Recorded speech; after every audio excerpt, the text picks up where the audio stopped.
سورۃ ہود، بسم اللہ الرحمن الرحیم۔ یہ اب جوڑا ہے، اس جوڑے کا دوسرا فرد سورہ ہود۔ یہاں آپ دیکھیں گے کہ برعکس ترتیب ہو جائے گی، 10 رکوعوں میں سے 6 سے زائد انباء الرسل پر مشتمل ہے، اور جس میں سب سے تفصیلی ذکر جو ہے یہ حضرت نوح علیہ السلام کا ہے، اور آخر میں بہت ہی مختصر سا تذکرہ جو ہے حضرت موسیٰ کا ہے۔ باقی جیسے سورہ اعراف میں ایک ایک رکوع ایک ایک رسول کے لیے، وہی ترتیب آپ یہاں دیکھیں گے۔ بسم اللہ الرحمن الرحیم۔ الف لام را، کتاب احکمت آیاتہ ثم فصلت من لدن حکیم خبیر۔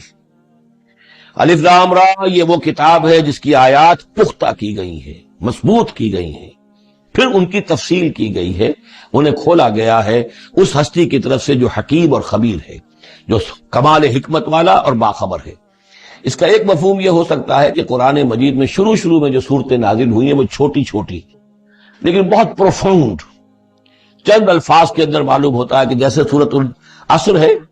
والعصر ان الانسان لفی خسر الا الذین آمنوا وعملوا الصالحات وتواصوا بالحق وتواصوا بالصبر۔ اب اس میں کل ہدایت موجود ہے، اور امام شافعی کے وہ اقوال جو ہے میں نے اپنے کتابچے میں راہ نجات سورۃ العصر کی روشنی میں وہ سارے درج کیے ہیں کہ لو لم ينزل من القرآن سواها لکفت الناس، اگر صرف یہ سورۃ العصر نازل ہوتی قرآن میں سے اور کچھ نہ نازل ہوتا تو بھی ہدایت کے لیے کافی تھی۔ اور لو تدبر الناس هذه السورۃ لوسعتهم، اگر لوگ صرف اس سورت پر تدبر کریں، غور کریں، تو یہ ان کی ہدایت کے لیے کافی ہو جائے گی۔ تو ابتدائی صورتیں اور آیتیں بڑی محکم، لیکن اس کے بعد تفصیل انہی کی بیان ہوئی۔ اللہ تعبدوا الا اللہ، یہ کتاب کس پیغام کے ساتھ آئی ہے؟ نہ پوجو کسی کو سوائے اللہ کے۔ اننی لکم منہ نذیر و بشیر، یقیناً میں ہوں تمہارے لیے اس کی جانب سے خبردار کرنے والا اور بشارت دینے والا۔ یہ دو الفاظ بار بار آ رہے ہیں، بشیر اور نذیر، نذیر اور بشیر۔ وما نرسل المرسلین الا مبشرین ومنذرین، رسلا مبشرین ومنذرین لئلا یکون للناس علی اللہ حجۃ بعد الرسل وکان اللہ عزیزا حکیما۔ وان استغفروا ربکم، اور یہ کہ اپنے رب سے استغفار کرو، معافی چاہو، ثم توبوا الیہ، اور پھر اس کی جناب میں رجوع کرو، اس کی طرف بڑھو۔ یمتعکم متاعا حسنا، وہ تمہیں ساز و سامان دے گا دنیا کی زندگی میں بھی اچھا فائدہ، الی اجل مسمی، ایک وقت معین تک کے لیے، دنیا میں بھی تمہارے لیے حسنا ہوگا۔ ویؤت کل ذی فضل فضلہ، اور ہر صاحب فضل کو اس کے حصے کا فضل عطا کرے گا۔ یہاں جو ذی فضل سے مراد ہے مستحق فضل، جو بھی فضل کا مستحق ہے اسے اللہ تعالیٰ اس کا فضل عطا کرے گا۔ وَإِن تَوَلَّوْا، اور اگر تم پھر جاؤ گے، فَإِنِّي أَخَافُ عَلَيْكُمْ عَذَابَ يَوْمٍ كَبِيرٍ، تو پھر مجھے اندیشہ ہے کہ تم پر بہت بڑے دن کا ایک عذاب آئے گا۔ إِلَى اللَّهِ مَرْجِعُكُمْ، تمہاری طرف اللہ ہی کی طرف تمہیں لوٹ جانا ہے، وَهُوَ عَلَى كُلِّ شَيْءٍ قَدِيرٌ، اور وہ ہر چیز پر قادر ہے۔ أَلَا إِنَّهُمْ يَثْنُونَ صُدُورَهُمْ لِيَسْتَخْفُوا مِنْهُ، آگاہ ہو جاؤ، یہ لوگ اپنے سینوں کو دوہرا کرتے ہیں تاکہ اس سے چھپ سکے۔ یہ مشکلات القرآن میں سے اس کے بارے میں بہت سے اقوال ہیں۔ ایک رائے جو ہے کہ جو بخاری میں حضرت ابن عباس کا جو قول آیا ہے وہ یہ ہے کہ کچھ اہل ایمان کے اوپر حیا کا اتنا غلبہ تھا، جیسے حضرت عثمان رضی اللہ تعالیٰ عنہ، کہ وہ کبھی غسل بھی کرنا ہوتا تھا، اس وقت بھی عریاں ہونا انہیں پسند نہیں تھا، تو وہ اس طریقے سے جھک جاتے تھے کہ گویا کہ سطر پھر بھی جو ہے وہ چھپا رہے، اور اگر کہیں قضاء حاجت ہے یا کوئی اور، اس وقت بھی وہ پورا سطر کا اہتمام کرتے تھے۔ تو یہ فرمایا جا رہا ہے کہ تم کتنا ہی کر لو، ظاہر بات ہے کہ اللہ تعالیٰ کی نگاہوں کے تو تم سامنے ہو، لہذا یہ ہے کہ اس میں ایک حد تک جو بھی اللہ تعالیٰ نے سطر کا، حجاب کے جو بھی احکام دیے ان کی پیروی کرو، لیکن کسی بھی معاملے میں غلو کی ضرورت نہیں ہے۔ الا انہم یثنون، باقی اور طرح سے بھی اس آیت کی جو ہے وہ تشریح کی گئی ہے۔ الا انہم یثنون صدورہم لیستخفوا منہ، آگاہ ہو جاؤ، وہ اپنے سینوں کو دوہرا کرتے ہیں کہ اس سے چھپ سکیں اللہ سے۔ الا حین یستغشون ثیابہم، حین یستغشون ثیابہم، آگاہ ہو جاؤ کہ جب وہ اپنے اوپر اپنے کپڑے بھی اوڑھے ہوئے ہوتے ہیں، یہ تو یہ کہ اس وقت تو جو ہے وہ اپنے سینوں کو دوہرا کر رہے ہیں، جب کپڑے لپیٹے ہوتے ہیں، یعلم ما یسرون وما یعلنون، اس وقت بھی اللہ جانتا ہے جو کچھ وہ چھپا رہے ہوتے ہیں اور جو کچھ وہ ظاہر کر رہے ہوتے ہیں۔ انہ علیم بذات الصدور، وہ تو جو کچھ سینوں کے اندر ہے اس کو بھی جانتا ہے۔ وما من دابۃ فی الارض الا علی اللہ رزقها، اور نہیں ہے کوئی بھی چلنے والی چیز، کوئی حیوان، کوئی چوپایا، کوئی چرند، کوئی پرند زمین پر، جتنے بھی حیوانات ہیں اللہ نے بنائے ہیں، لیکن یہ کہ ان کا رزق اللہ کے ذمے ہے۔ یعنی اللہ تعالیٰ نے جو نظام بنایا اس دنیا کا، اس میں ہر شے کے لیے اس کا رزق فراہم کیا ہے. جو جاندار بنایا اس کے لیے جو غذا ہے، جو ضروری چیزیں، وہ پہلے سے فراہم کر دی. بچے کی پیدائش بعد میں ہوتی ہے اور ماں کی چھاتیوں میں دودھ پہلے پیدا ہو جاتا ہے. تو اللہ تعالیٰ کی طرف سے یہ نظام جو ہے ایسا ہے. یہ دوسری بات ہے کہ لوگوں نے تقسیم دولت کا نظام غلط کر دیا، تو کچھ لوگ بھوکے رہ گئے، کچھ ننگے ہو گئے، کچھ نے دولت سمیٹ کر جو ہے اپنے کھتے بھر لیے، انبار لگا لیے. یہ انسانوں کا معاملہ ہے، یہ انہوں نے غلط کام کیا ہے. ورنہ اللہ تعالیٰ نے تو تمام جو بھی جتنی بھی مخلوقات ہیں ان کے لیے کافی اور وافی رزق جو ہے وہ پیدا کیا ہے. وَمَا مِن دَابَّةٍ فِي الْأَرْضِ إِلَّا عَلَى اللَّهِ رِزْقُهَا وَيَعْلَمُ مُسْتَقَرَّهَا وَمُسْتَوْدَعَهَا، اور وہ جانتا ہے اس کے مستقل قیام کی جگہ کو بھی اور جہاں وہ عارضی طور پر سونپا جاتا ہے. یہ مستقر اور مستودع پر گفتگو ہو چکی ہے تفصیل کے ساتھ. 3 اقوال اس کے بارے میں بیان کر چکا ہوں سورہ انعام کے ضمن میں. کل فی کتاب مبین، اور یہ سب کچھ ایک کھلی روشن کتاب کے اندر موجود ہے، وہی کتاب جو علم الہی کی کتاب ہے.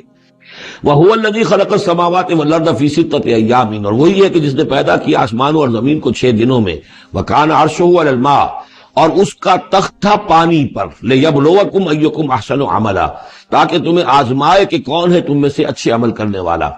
یعنی یہ تخلیق جو ہے اور انسانی زندگی کا جو یہ حصہ جو اس دنیا میں گزرتا ہے، اس کا جو اصل مقصد ہے وہ ہے امتحان. قلزم ہستی سے تو ابھرا ہے مانند حباب، اس زیاں خانے میں تیرا امتحان ہے زندگی. باقی یہ کہ کان عرشہ علی الماء، اس کا تخت پانی پر تھا. اس کے معنی کیا ہیں؟ میرے نزدیک اب بھی یہ آیات متشابہات میں سے ہے، لیکن ایک انداز ایسا ہے کہ جس سے محسوس ہوتا ہے کہ شاید وہ اس کی طرف اشارہ کیا جا رہا ہو کہ یہ دنیا جب بنی ہے، یہ زمین جب ٹھنڈی ہونے لگی ہے تو ٹھنڈی ہو کر اس کے بخارات نکلے ہیں، اور وہ اس کے گرد جو فضا بنی ہے، ایٹماسفیئر، اس کے اندر یہ گیسز گئی ہیں. ان گیسز کے اندر جو ہے ہائیڈروجن اور آکسیجن کے ذریعے سے پھر پانی پیدا ہوا ہے، اور طویل عرصے تک بارشیں ہوتی رہیں. طویل عرصے تک، لاکھوں سال یہ کہتے ہیں کہ بارش ہوئی ہے. اور چونکہ جب زمین سکڑی ہے تو کہیں سے وہ اونچی ہو گئی، کہیں سے نیچی ہو گئی. سکڑتی ہے کوئی شے تو اس کے اندر نشیب و فراز پیدا ہو جاتے ہیں. تو بارش جب برسی ہے تو پھر یہ کہ سمندر وجود میں آئے ہیں. ابھی کوئی اور مخلوقات نہیں تھی، صرف یہ کہ اس زمین کے اوپر یا یہ کہ وہ پہاڑ تھے اور یا پانی تھا، بلکہ یہ کہ اکثر و بیشتر پانی ہی پانی تھا. پھر یہ کہ پانی اور جہاں پر مٹی پیدا ہوئی اور دلدلی علاقے بنے، اور دلدلی علاقوں کے اندر پھر وہ کچھ حیات جو ہے اس کی شکلیں پیدا ہوئی، چاہے وہ نباتاتی حیات تھی اور چاہے وہ حیواناتی حیات تھی. تو وہ جو ایک دور ہے جب کہ ابھی مخلوقات، اس زمینی مخلوقات کے اندر ابھی کوئی شے نہیں آئی تھی، کوئی حیوانات نہیں، کوئی سمندر کے کوئی جانور نہیں، کوئی زمین کے اوپر خشکی کے جانور نہیں. تو اس وقت جو ہے گویا کہ اللہ تعالیٰ کا جو تخت حکومت ہے اس زمین کی حد تک وہ پانی کے اوپر تھا. واللہ اعلم. وَلَئِن قُلْتَ، اور اگر آپ کہیں گے انکم مبعوثون، کہ تمہیں اٹھا لیا جائے گا من بعد الموت، موت کے بعد، لَيَقُولَنَّ، تو کہیں گے وہ لوگ الذین کفروا، جنہوں نے کفر کیا، ان ھذا الا سحر مبین، نہیں یہ تو کھلا جادو ہے. وَإِنْ أَخَّرْنَا عَنْهُمُ الْعَذَابَ إِلَىٰ أُمَّةٍ مَّعْدُودَةٍ، اور اگر ہم مؤخر کیے رکھیں ان سے اپنے عذاب کو ایک خاص مدت تک کے لیے، معین مدت تک کے لیے، لَيَقُولُنَّ مَا يَحْبِسُهُ، تو وہ کہتے ہیں کس چیز نے روک رکھا ہے؟ وہ جہاز کہاں نظر انداز ہو گیا، آتا کیوں نہیں؟ محمد بہت سال ہو گئے تمہیں کہتے ہوئے جہاز آئے گا اور وہ عذاب آئے گا، وہ کہاں ہے؟ ما یحبسو، کس سے نے اس کو روکا ہے؟ الا یوم یاتیہم لیس مصروفا عنہم، آگاہ ہو جاؤ جس دن وہ ان پر آئے گا پھر وہ ان کی طرف سے پھیرا نہیں جا سکے گا. وحاق بہم ما کانوا بہ یستہزئون، اور ان کو گھیرے میں لے لیں گی وہ تمام چیزیں جن کا یہ استہزاء اور تمسخر کیا کرتے تھے. وَلَئِنْ أَذَقْنَا الْإِنسَانَ مِنَّا رَحْمَةً، اور اگر ہم مزہ چکھاتے ہیں انسان کو اپنی طرف سے رحمت کا، کوئی خوشی آئی ہے، کوئی دولت ملی ہے، کوئی اور مسرت کی بات ہوئی ہے، ثُمَّ نَزَعْنَا مِنْهُ، پھر جب ہم اس سے وہ چھین لیتے ہیں، لے لیتے ہیں، سلب کر لیتے ہیں، إِنَّهُ لَيَئُوسٌ كَفُورٌ، تو وہ ہو جاتا بالکل مایوس، نہایت ناشکرہ، بھول جاتا ہے کبھی اللہ کی نعمت بھی تھی، کبھی اللہ کی نگاہ کرم بھی مجھ پر تھی. ٹھیک ہے آج مجھ پر سختی آ گئی ہے تو سختی نرمی آتی رہتی ہے، اللہ تعالیٰ کی طرف سے ہے. اگر نرمی بھی تھی تو اللہ کی طرف سے، اور سختی بھی آئی ہے تو اللہ کی طرف سے. اس پر شکر چاہیے تھا، اس پر صبر چاہیے، لیکن نہیں. انسان جو ہے لیئوس کفور، انتہائی مایوس اور نہایت ناشکرہ. ہم پر تو کبھی اللہ کی کوئی نظر کرم ہوئی نہیں. وَلَئِنْ أَذَقْنَاهُ نَعْمَاءَ بَعْدَ ضَرَّاءَ مَسَّتْهُ، اور اگر ہم مزہ چکھائیں اسے نعمتوں کا اس کے بعد کہ کوئی تکلیف اس کو پہنچی ہوئی تھی، لَيَقُولَنَّ ذَهَبَ السَّيِّئَاتُ عَنِّي، تو وہ کہے گا بس جی میرے دل اندر دور ہو گئے، ساری برائیاں اب تو ساری مصیبتیں ختم ہو گئیں، إِنَّهُ لَفَرِحٌ فَخُورٌ، اب وہ فرح اور فخور بن جاتا ہے، وہ یعنی اتراتا ہے، فخر کرتا ہے اور کہتا ہے یہ میں نے محنت کی، میں نے کوشش کی، میں نے تدبیر کی، دیکھا میں نے یہ شکل کی تھی جس کی وجہ سے کہ میری کاروبار جو بالکل ختم ہو رہا تھا، ڈوب رہا تھا، وہ ٹھیک ہو گیا۔ یعنی یہ کہ ہر حال میں اللہ سے دور، یہ نہیں جانتا کہ جو بھی معاملہ آیا تھا وہ اللہ کی طرف سے ہے، خیر ہو یا شر ہو وہ اللہ کی طرف سے ہے، اس سے ناواقف۔ إِلَّا الَّذِينَ صَبَرُوا، سوائے ان کے کہ جو صبر کی روش اختیار کریں۔ یہ سب کی بات نہیں ہے، جن کو اللہ نے ایمان دیا ہو اور ایمان کے نتیجے میں صبر پیدا ہوا ہو، إِلَّا الَّذِينَ صَبَرُوا وَعَمِلُوا الصَّالِحَاتِ، اور انہوں نے نیک اعمال کیے ہوں، أُولَٰئِكَ لَهُم مَغْفِرَةٌ وَأَجْرٌ كَبِيرٌ، ان کے لیے مغفرت ہے اور بہت بڑا اجر ہے۔ فَلَعَلَّكَ تَارِكٌ بَعْضَ مَا يُوحَىٰ إِلَيْكَ، تو اے نبی شاید کہ آپ کچھ چیزیں چھوڑ دیں اس میں سے جو آپ کی طرف وحی کی جا رہی ہے، وَضَائِقٌ بِهِ صَدْرُكَ، اور آپ کا سینہ اس سے بھج رہا ہے، تنگ ہو رہا ہے، ان یقولوا، اس وجہ سے کہ وہ کہہ رہے ہیں لولا انزل علیہ کنز او جاء معہ ملک، کہ وہ یہ کہہ رہے ہیں کہ کیوں نہیں ان کے اوپر اتار دیا گیا کوئی خزانہ، یا کیوں نہیں آیا ان کے پاس کوئی فرشتہ، معہ ان کے ساتھ کوئی فرشتہ آتا۔ وہی بات جو سورہ نام میں آ چکی ہے، اس کا ذروہ سنام اس مضمون کا سورہ نام میں آ چکا ہے، لیکن ان تمام صورتوں کے اندر بھی یہ چیزیں موجود ہیں۔ یہ دونوں گروپ جو ہے مکی صورتوں کے، جن میں سے ایک میں وہ 2 صورتیں ہیں جو ہم پڑھ چکے، انعام، اعراف، اور دوسرا جو یہ ہے جو 14 صورتوں پر مشتمل ہے جس کی دوسری صورت ہم پڑھ رہے ہیں، ان سب کا تعلق جو ہے یوں سمجھیے، ایک استثناء ہے وہ میں بعد میں بتا دوں گا، یہ قیام مکہ کے آخری 4 سالوں کی صورتیں ہیں، یعنی حضور کا قیام مکہ مکرمہ میں وحی کے آغاز کے بعد 12 سال، اس کو 3 حصوں میں تقسیم کر دیجیے۔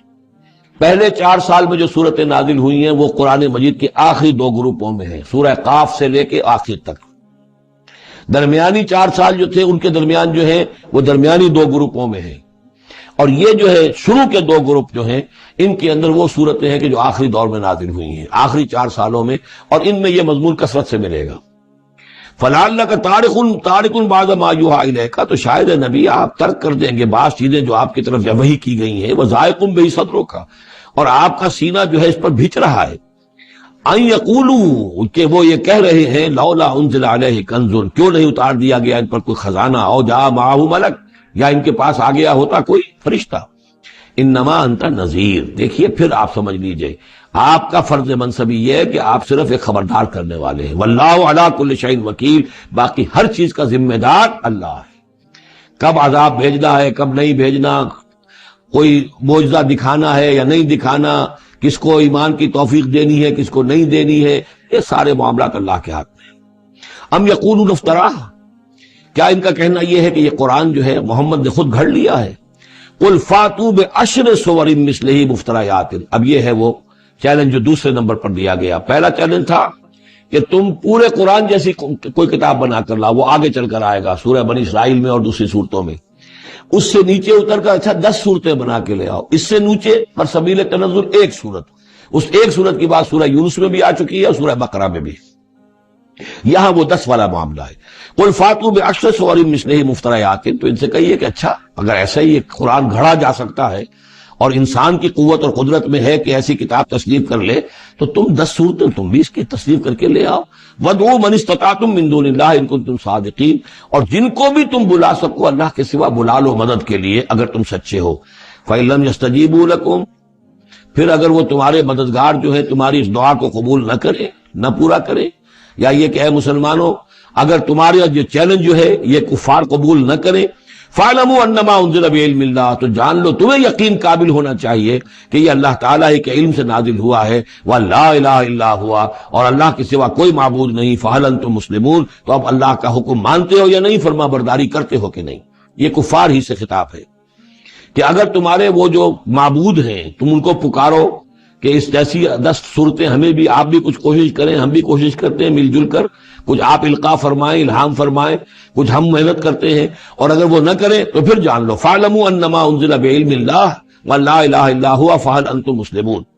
مَنْ كَانَ يُرِيدُ الْحَيَاةَ الدُّنْيَا وَزِينَتَهَا نُوَفِّ إِلَيْهِمْ أَعْمَالَهُمْ فِيهَا وَهُمْ فِيهَا لَا يُبْخَسُونَ،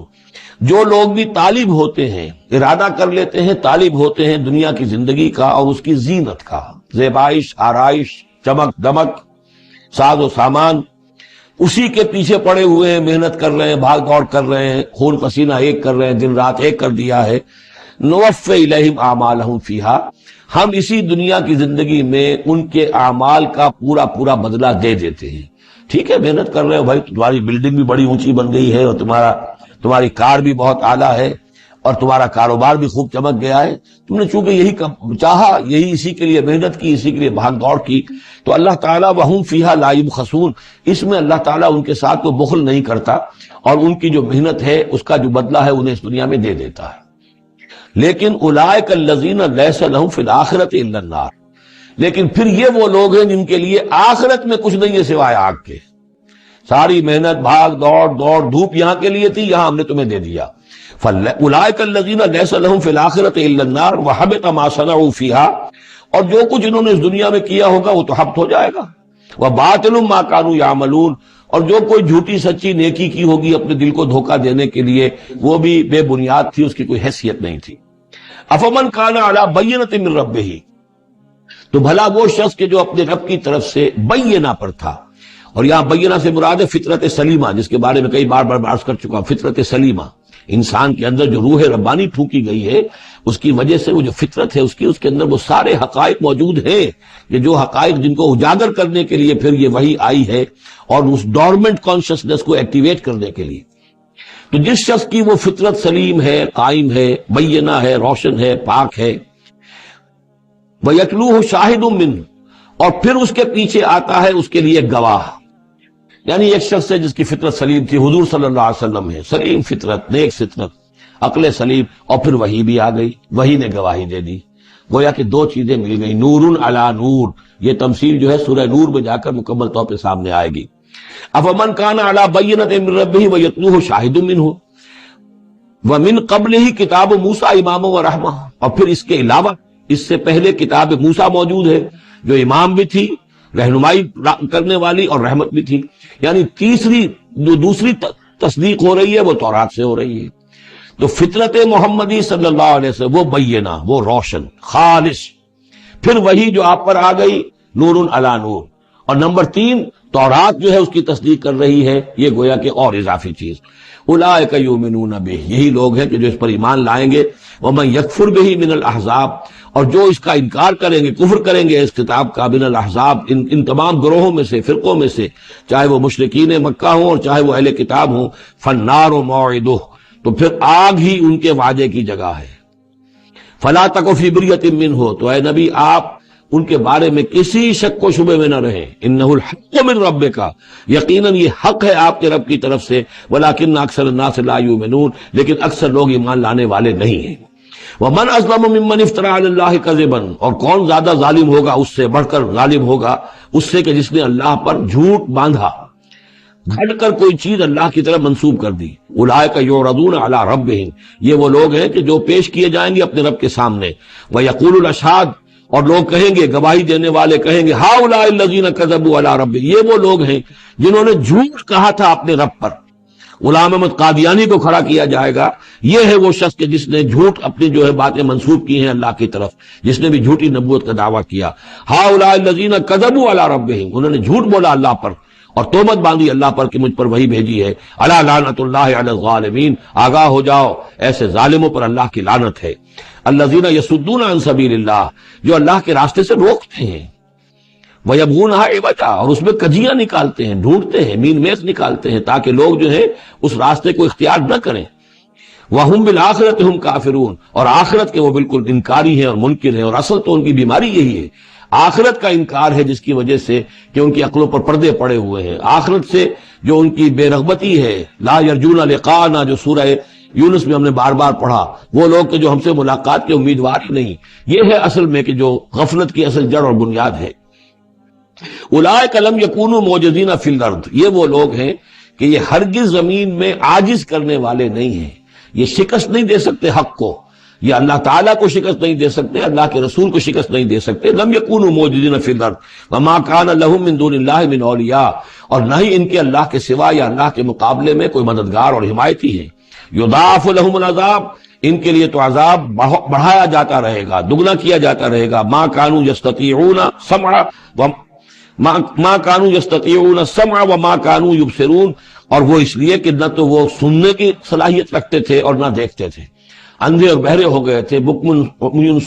سم بکم عمی فہم لا یرجعون، اس لیے اب ان کے لیے عذاب جو ہے بڑھایا جاتا رہے گا. اولئک الذین خسروا انفسهم، یہ وہ لوگ ہیں جنہوں نے اپنے آپ کو ہلاک کر لیا، تباہ و برباد کر دیا. وضل عنہم ما كانوا یفترون، اور ان سے سب گم ہو کر رہ گئی وہ ساری افطرا جو وہ کرتے رہے تھے. وہ کہاں گئے معبود، کہاں گئے من گھڑت خیالات، کہاں ہیں وہ شفعاء، کہاں ہیں وہ چھڑانے والے، وہ سب کے سب جو ضل عنہم ما كانوا یفترون، گم ہو گئے وہ سب جس کا کہ انہوں نے افطرا کیا تھا. لا جرم انہم فی الآخرۃ هم الاخسرون، تو اب اس میں کیا شک ہے کہ آخرت میں سب سے بڑھ کر خسارہ پانے والوں میں وہی ہوں گے. اکثر جو ہے افل کے بنا پر افل التفضیل.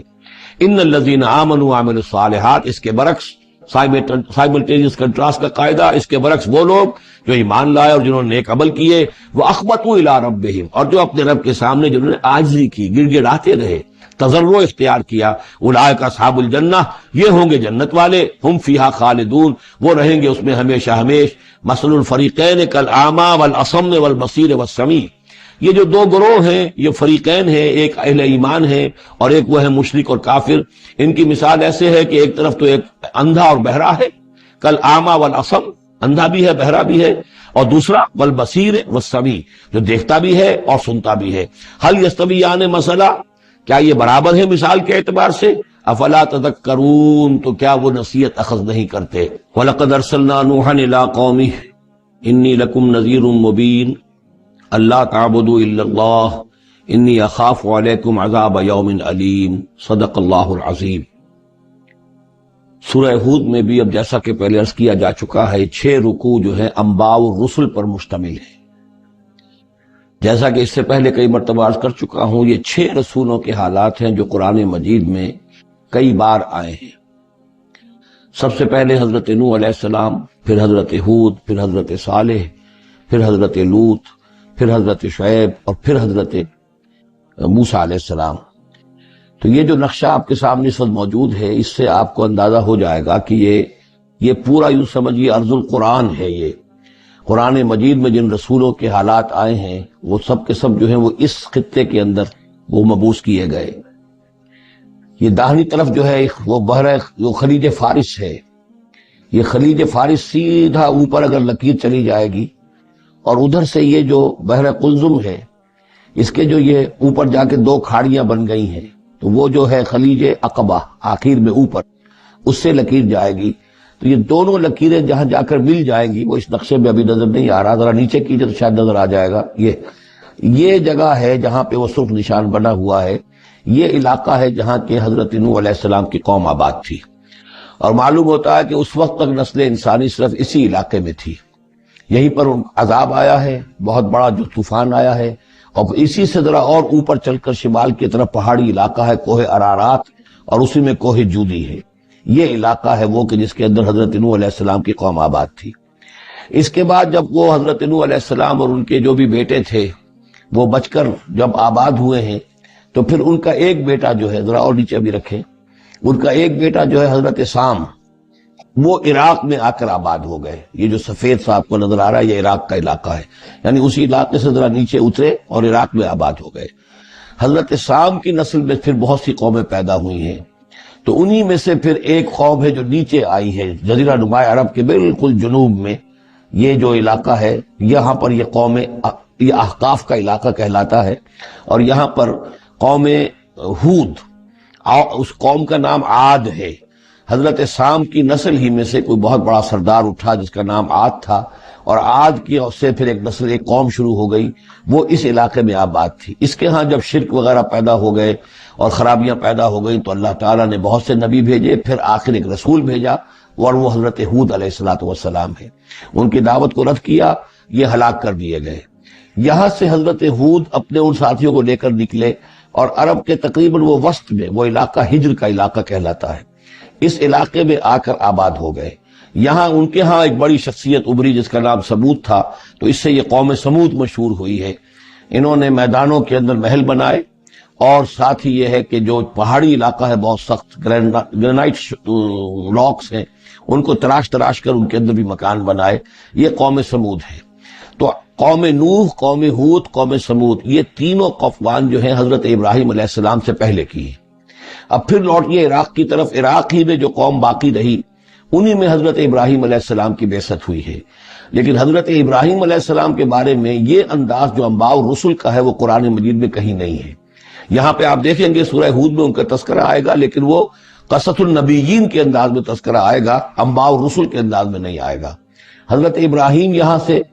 اور یہاں سے پھر انہوں نے ہجرت کی عراق سے اور شام چلے گئے، پورا صحرا کراس کر کے شام میں جا کر، اور وہاں سے پھر انہوں نے اپنے بیٹے کو اسحاق کو آباد کیا، وہ جو سرخ نشان نظر آ رہا ہے آپ کو، یہ فلسطین کا علاقہ ہے۔ ایک بیٹے کو حضرت اسماعیل علیہ السلام کو یہاں مکے میں لا کر آباد کیا۔ اچھا، اس اپنے بھتیجے جو حضرت لوط علیہ السلام ان کے ساتھ ہی آئے تھے، ہجرت کی تھی انہوں نے، عراق سے اور شام پہنچے تھے، ان کو بھیجا ہے بحیرہ ڈیڈ سی جو ہے، بحیرہ مردار، اس کے کنارے پر یہ شہر آباد تھے، عمورہ اور صدوم، وہاں بھیجا ہے۔ تو انباء الرسل کے ضمن میں پھر قوم سمود کے بعد ذکر آئے گا تو وہ قوم لوط کا آئے گا۔ البتہ حضرت ابراہیم علیہ السلام ہی کی ایک تیسری بیوی قطورہ،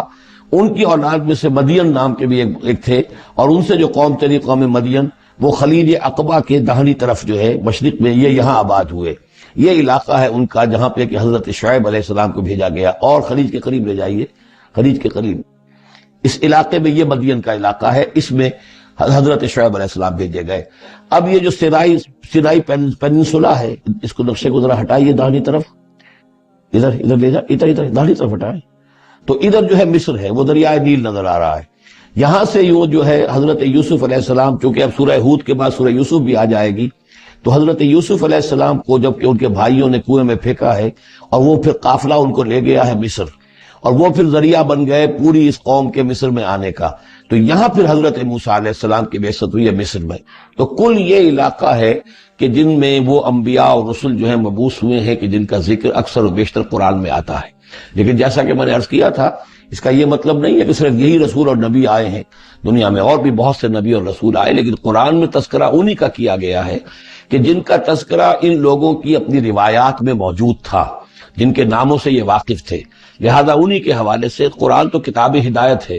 ویسے تو ایک رسول کے قصے میں بھی وہ ساری ہدایت موجود ہے،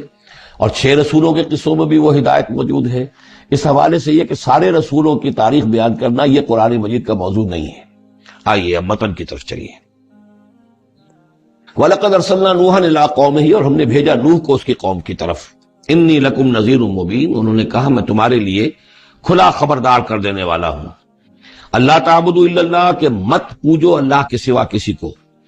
انی اخاف علیکم عذاب یوم علیم، مجھے اندیشہ ہے تم پر ایک بڑے دردناک دن کے عذاب کا۔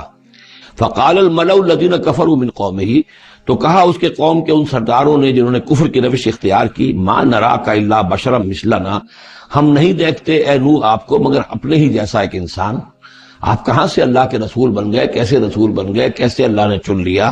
آپ تو ہمارے جیسے ایک انسان ہیں۔ وما نراک اتبعک الا الذین هم اراذلنا بادی الرائے، اور اس سے بھی آگے بڑھ کر ہم نہیں دیکھتے مگر یہ کہ آپ کی پیروی کرنے والے تو وہ لوگ ہیں جو ہماری نگاہوں میں ذلیل ہیں، کمینے ہیں، نچلے طبقے کے لوگ ہیں، گھٹیا لوگ ہیں۔ بادی الرائے، بلا تعمل نظر آ رہا ہے کہ صرف کچھ کمی کاری لوگ آپ کے گرد جمع ہو گئے، کوئی معقول آدمی، کوئی سردار قوم کا کوئی آپ کے گرد آیا ہی نہیں۔ وما نرى لكم علينا من فضل، اور ہمیں کوئی نظر نہیں آتا کہ آپ پر کوئی ہمارے اوپر کوئی فضیلت آپ کو حاصل ہے، آپ کو اور آپ کے ساتھیوں کو۔ بل نظنکم کاذبین، بلکہ ہمارا گمان تو یہی ہے کہ آپ جھوٹ بول رہے ہیں۔ قال یا قوم ارأیتم ان كنت على بینۃ من ربی، اب یہ ذرا اس صورت کے اندر بار بار یہ الفاظ آئیں گے۔ ایک فطرت سلیمہ جو پہلے سے تھی، اس کے بعد اللہ کی طرف سے وحی آ گئی، وہ گویا کہ اس کا شاہد ہے۔ انہوں نے کہا اے میری قوم کے لوگوں ذرا غور کرو، اگر میں پہلے سے بھی اپنے رب کی طرف سے بینہ پر تھا، تم جانتے ہو میں نے زندگی تمہارے مابین گزاری تھی، تم بھی جانتے ہو کہ میں ایک شریف النفس انسان تھا، میرا کردار، میرا اخلاق تمہارے سامنے تھا، میں بینہ پر تھا، میری فطرت مس نہیں ہوئی تھی، سلیم تھی۔ وآتانی رحمۃ من عنده، پھر اللہ نے مجھے رحمت بھی عطا فرما دی اپنے پاس سے، یعنی جو وحی آئی ہے میرے پاس وہ اللہ تعالیٰ کی رحمت ہے۔ فعمیت علیکم، اور وہ چیز وہ ہے کہ جس کو تمہاری آنکھوں سے مخفی رکھا ہے۔ اب میں کیا کروں، فرشتہ میرے پاس تو آتا ہے، وہی میرے پاس آتی ہے، یہ چیز جو ہے میرے تو تجربے میں ہے، بائی پرسنل ایکسپیرینس، لیکن یہ کہ تم سے یہ چھپا کر رکھی گئی ہے۔ انلزمکموہا وانتم لہا کارہون، بہرحال ہم زبردستی چپکا نہیں سکتے اپنی یہ بات آپ لوگوں کو، اگر آپ کو پسند نہیں ہے، اگر بیزار ہے تو یہ اختیار ہمارے پاس نہیں ہے کہ ہم زبردستی آپ کو ان باتوں کا قائل کر دیں اور یہ باتیں لازماً آپ پر تھوپ دیں۔ وَيَا قَوْمِ لَا أَسْأَلُكُمْ عَلَيْهِ مَالًا، اور میری قوم کے لوگوں دیکھو میں تم سے کوئی اجرت نہیں مانگتا، مال طلب نہیں کرتا، کوئی تاوان تم پر نہیں ڈالا ہے۔ ان اجریہ الا علی اللہ، نہیں ہے میرا اجر مگر اللہ کے ذمے۔ وما انا بطارد الذین آمنوا، اور جن کو تم کہہ رہے ہو یہ گھٹیا لوگ ہیں، کمی کاری لوگ ہیں، کمین لوگ ہیں، میں ان کو اپنے پاس سے دھتکار نہیں سکتا، میں یہاں سے کھدیڑ نہیں سکتا ان کو، میں نہیں ہوں کھدیڑنے والا ان کو اپنے پاس سے۔ انہم ملاقو ربہم، یہ اپنے رب سے ملاقات کریں گے۔ ولیکنی اراکم قوما تجہلون، لیکن میں دیکھتا ہوں کہ تم ضرور جہل میں اور جہالت میں مبتلا ہو گئے ہو۔ وَيَا قَوْمِ مَن يَنصُرُنِي مِنَ اللَّهِ إِن طَرَدتُّهُمْ، اور میری قوم کے لوگوں سوچو اگر میں ان اہل ایمان کو اپنے ہاتھ سے ہانک دوں، یہاں سے بھگا دوں، یہاں سے دھتکار دوں، تو کون مدد کرے گا میری اللہ کے مقابلے میں؟ یہ اللہ کے ماننے والے، اللہ کے چاہنے والے، اللہ کا ذکر کرنے والے، اللہ سے دعائیں مانگنے والے، اللہ کے روح انور کے یہ طالب ہیں، اس کی رضا جو ہیں۔ افلا تذکرون، تو کیا تم نصیحت اخذ نہیں کرتے؟ ولا اقول لکم عندی خزائن اللہ، وہی بات جو حضور سے ہم پڑھ چکے ہیں پہلے، اور میں نہیں کہتا تم سے کہ میرے پاس اللہ کے خزانے ہیں، میں نے کب کہا ہے کہ میرا اختیار ہے اللہ کے خزانوں پر؟ ولا اعلم الغیب، نہ میں غیب کا علم رکھتا ہوں۔ ولا اقول انی ملک، نہ میں یہ کہتا ہوں کہ میں کوئی فرشتہ ہوں۔ ولا اقول للذین تزدری اعینکم، اور نہ میں یہ کہتا ہوں ان لوگوں کے بارے میں جنہیں تمہاری آنکھیں حقیر دیکھ رہی ہیں، تم حقارت کے ساتھ دیکھ رہے ہو، لن یؤتیہم اللہ خیرا، میں تو نہیں کہہ سکتا کہ اللہ تعالیٰ انہیں کوئی خیر نہیں دے گا،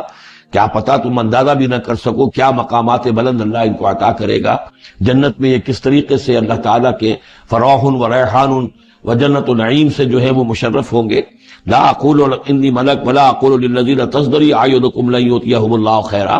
اللہ اعلم بما فی انفسہم، جو کچھ ان کے جیوں میں ہے، دلوں میں، اللہ خوب جانتا ہے کس کے دل میں کتنا خلوص ہے، کتنی محبت ہے اللہ کے ساتھ، کتنی شوق ہے، کتنا شوق ہے اللہ سے ملاقات کا، تو یہ اللہ جانتا ہے۔ انی اذا لمن الظالمین، اگر میں تمہارے ان تانوں سے تنگ آ کر میں ان کو اپنے پاس سے اٹھا دوں، بھگا دوں، تو پھر یہ کہ میں تو خود ظالموں میں سے ہو جاؤں گا۔ قالوا یا روح، انہوں نے کہا اے روح، قد جادلتنا، تم نے ہم سے خوب جھگڑا کیا، فاکثرت جدالنا، اور بہت جھگڑا کر لیا تم نے، یعنی یہ کہ جب وہ بالکل ان تمام باتوں کے جواب میں خاموش ہونے پر مجبور ہو گئے، معقول بات ہے جو جواب دیا جا رہا ہے، ان کے پاس اب کوئی جواب نہیں ہے اس کا۔ فاتنا بما تعدنا ان كنت من الصادقین، اب آخری بات وہی ضد اور ہٹ درمی کی، تو پھر لے آؤ جس چیز کی ہمیں دھمکی دے رہے ہو، اگر تم سچے ہو وہ عذاب لے آؤ۔ اب ہم جو ہے ہمارے کان پک گئے ہیں تمہارے یہ بات سنتے سنتے، اور تم سے یہ مذاکرہ اور مجادلہ اور مناظرہ جو ہے مزید ہم جاری نہیں رکھنا چاہتے۔ قال انما یاتیکم بہ اللہ ان شاء، انہوں نے فرمایا کہ وہ تو اللہ لے آئے گا وہ عذاب تمہارے اوپر اگر وہ چاہے گا۔ انما یاتیکم بہ اللہ، وہ لائے گا تمہارے اوپر اللہ انشاء، اگر وہ چاہے گا۔ وما انتم بمعجزین، اور پھر تم اس کو تھکا نہیں سکو گے بھاگ کر،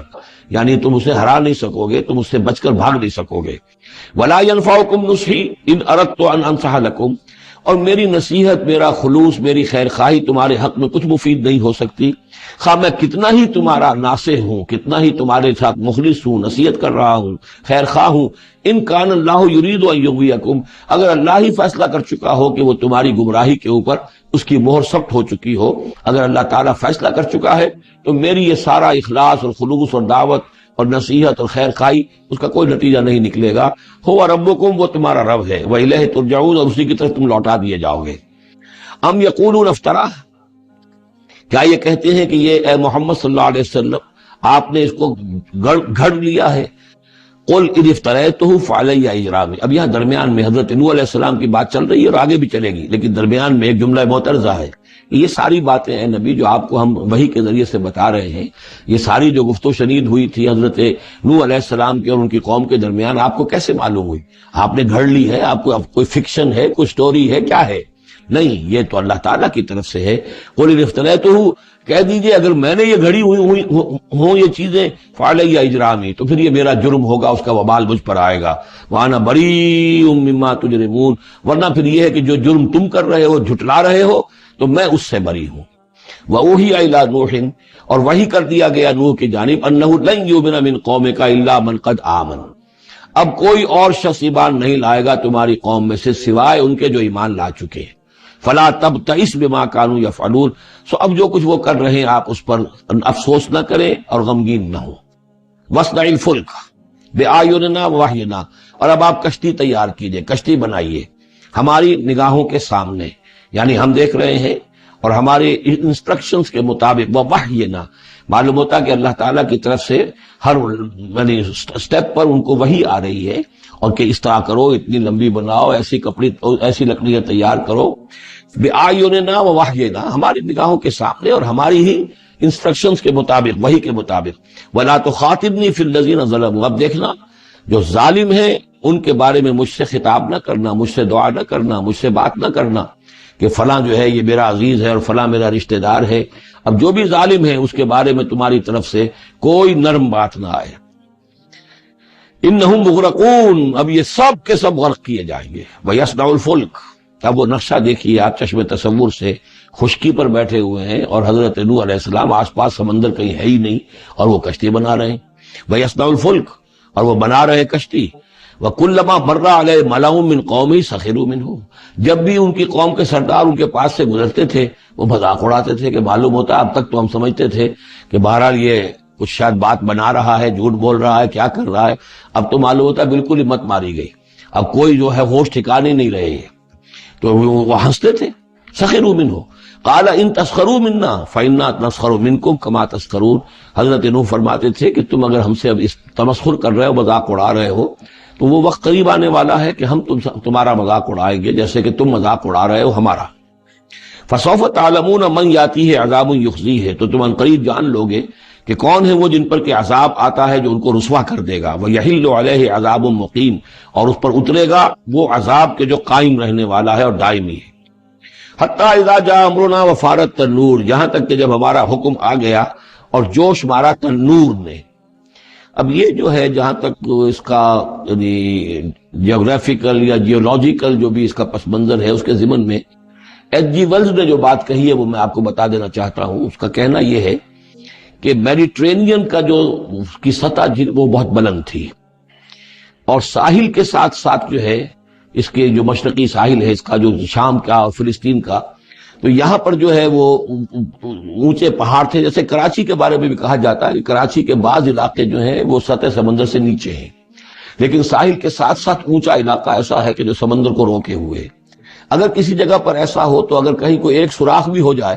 تو یہ ایسا ہی ہے جیسے کسی بڑے بند میں سوراخ ہو جائے۔ اگر خدا نہ خواستہ کہیں تربیلا ڈیم میں یا کہیں کوئی اور اس طریقے کی بات ہو جائے تو پھر جو تباہی آئے گی اس کا آپ اندازہ کر لیجئے۔ تو ان کا کہنا یہ ہے کہ وہ سیلاب جو آیا ہے تو میڈیٹرینین میں وہ جو اس کا ساحلی علاقہ تھا اس میں سے کہیں وہ راستہ نکلا ہے پانی کا، اور پھر سمندر آیا ہے، اور وہ سمندر جو ہے پورے مڈل ایسٹ کے علاقے کے اوپر جو ہے اس کے اوپر وہ پانی سمندر کی شکل بن گیا ہے۔ یہ ہے ان کی تعویل، اس لیے کہ تاریخی طور پر اور طبقات الارض کا جو علم ہے وہ بتاتا ہے کہ اس پورے علاقے میں ایک بہت بڑے وسیع پیمانے پر فلڈ کے آثار موجود ہیں۔ وہ آثار جو ہیں وہ ایسے ہیں کہ اس پورے علاقے کے اندر وہ فلڈ آیا تھا، اور اس کی یہ توجیہ ہے جو وہ لوگ کرتے ہیں۔ بہرحال اس میں تین چیزیں ہوئی ہیں۔ ایک تو یہ کہ کسی ایک جگہ سے کوئی تنور ہو سکتا ہے کہ کوئی سوراخ جو ہے، جیسے کہ آپ کو معلوم ہے بڑے بڑے جو بند ہیں ان میں بعض اوقات صرف جو چوہوں کے بل ہوتے ہیں ان کی وجہ سے سوراخ ہو جاتے ہیں۔ نہروں کے کناروں میں جو بند ٹوٹتا ہے نہر کا، تو کہیں کوئی چوہوں نے کوئی سوراخ کیا ہوتا اس میں سے پانی بہنا شروع ہوا اور نہر ٹوٹ گئی۔ اسی طریقے سے ہو سکتا ہے کہ کسی تنور کے اندر سے پہلی مرتبہ پانی نکلا ہو۔ پھر یہ کہ زمین کے بھی اللہ تعالیٰ نے جو ہے وہ کھول دیے سوتے، اور آسمان سے بھی پانی برسا، تو یہ پانی جو ہے زمین کا اور آسمان کا پھر مل گیا، اور اس طریقے سے وہ عظیم جو ہے سیلاب آیا جس سے کہ وہ پوری قوم ہلاک ہو گئی، اور وہ کشتی جو ہے وہ بہت عرصے تک تیرتی رہی اس سمندر کے اوپر، اور پھر ہوتی ہوئی وہ کوہ ارارات میں اس کی جو ایک چوٹی ہے جودی اس پر جا کر ٹک گئی۔ واللہ عالم،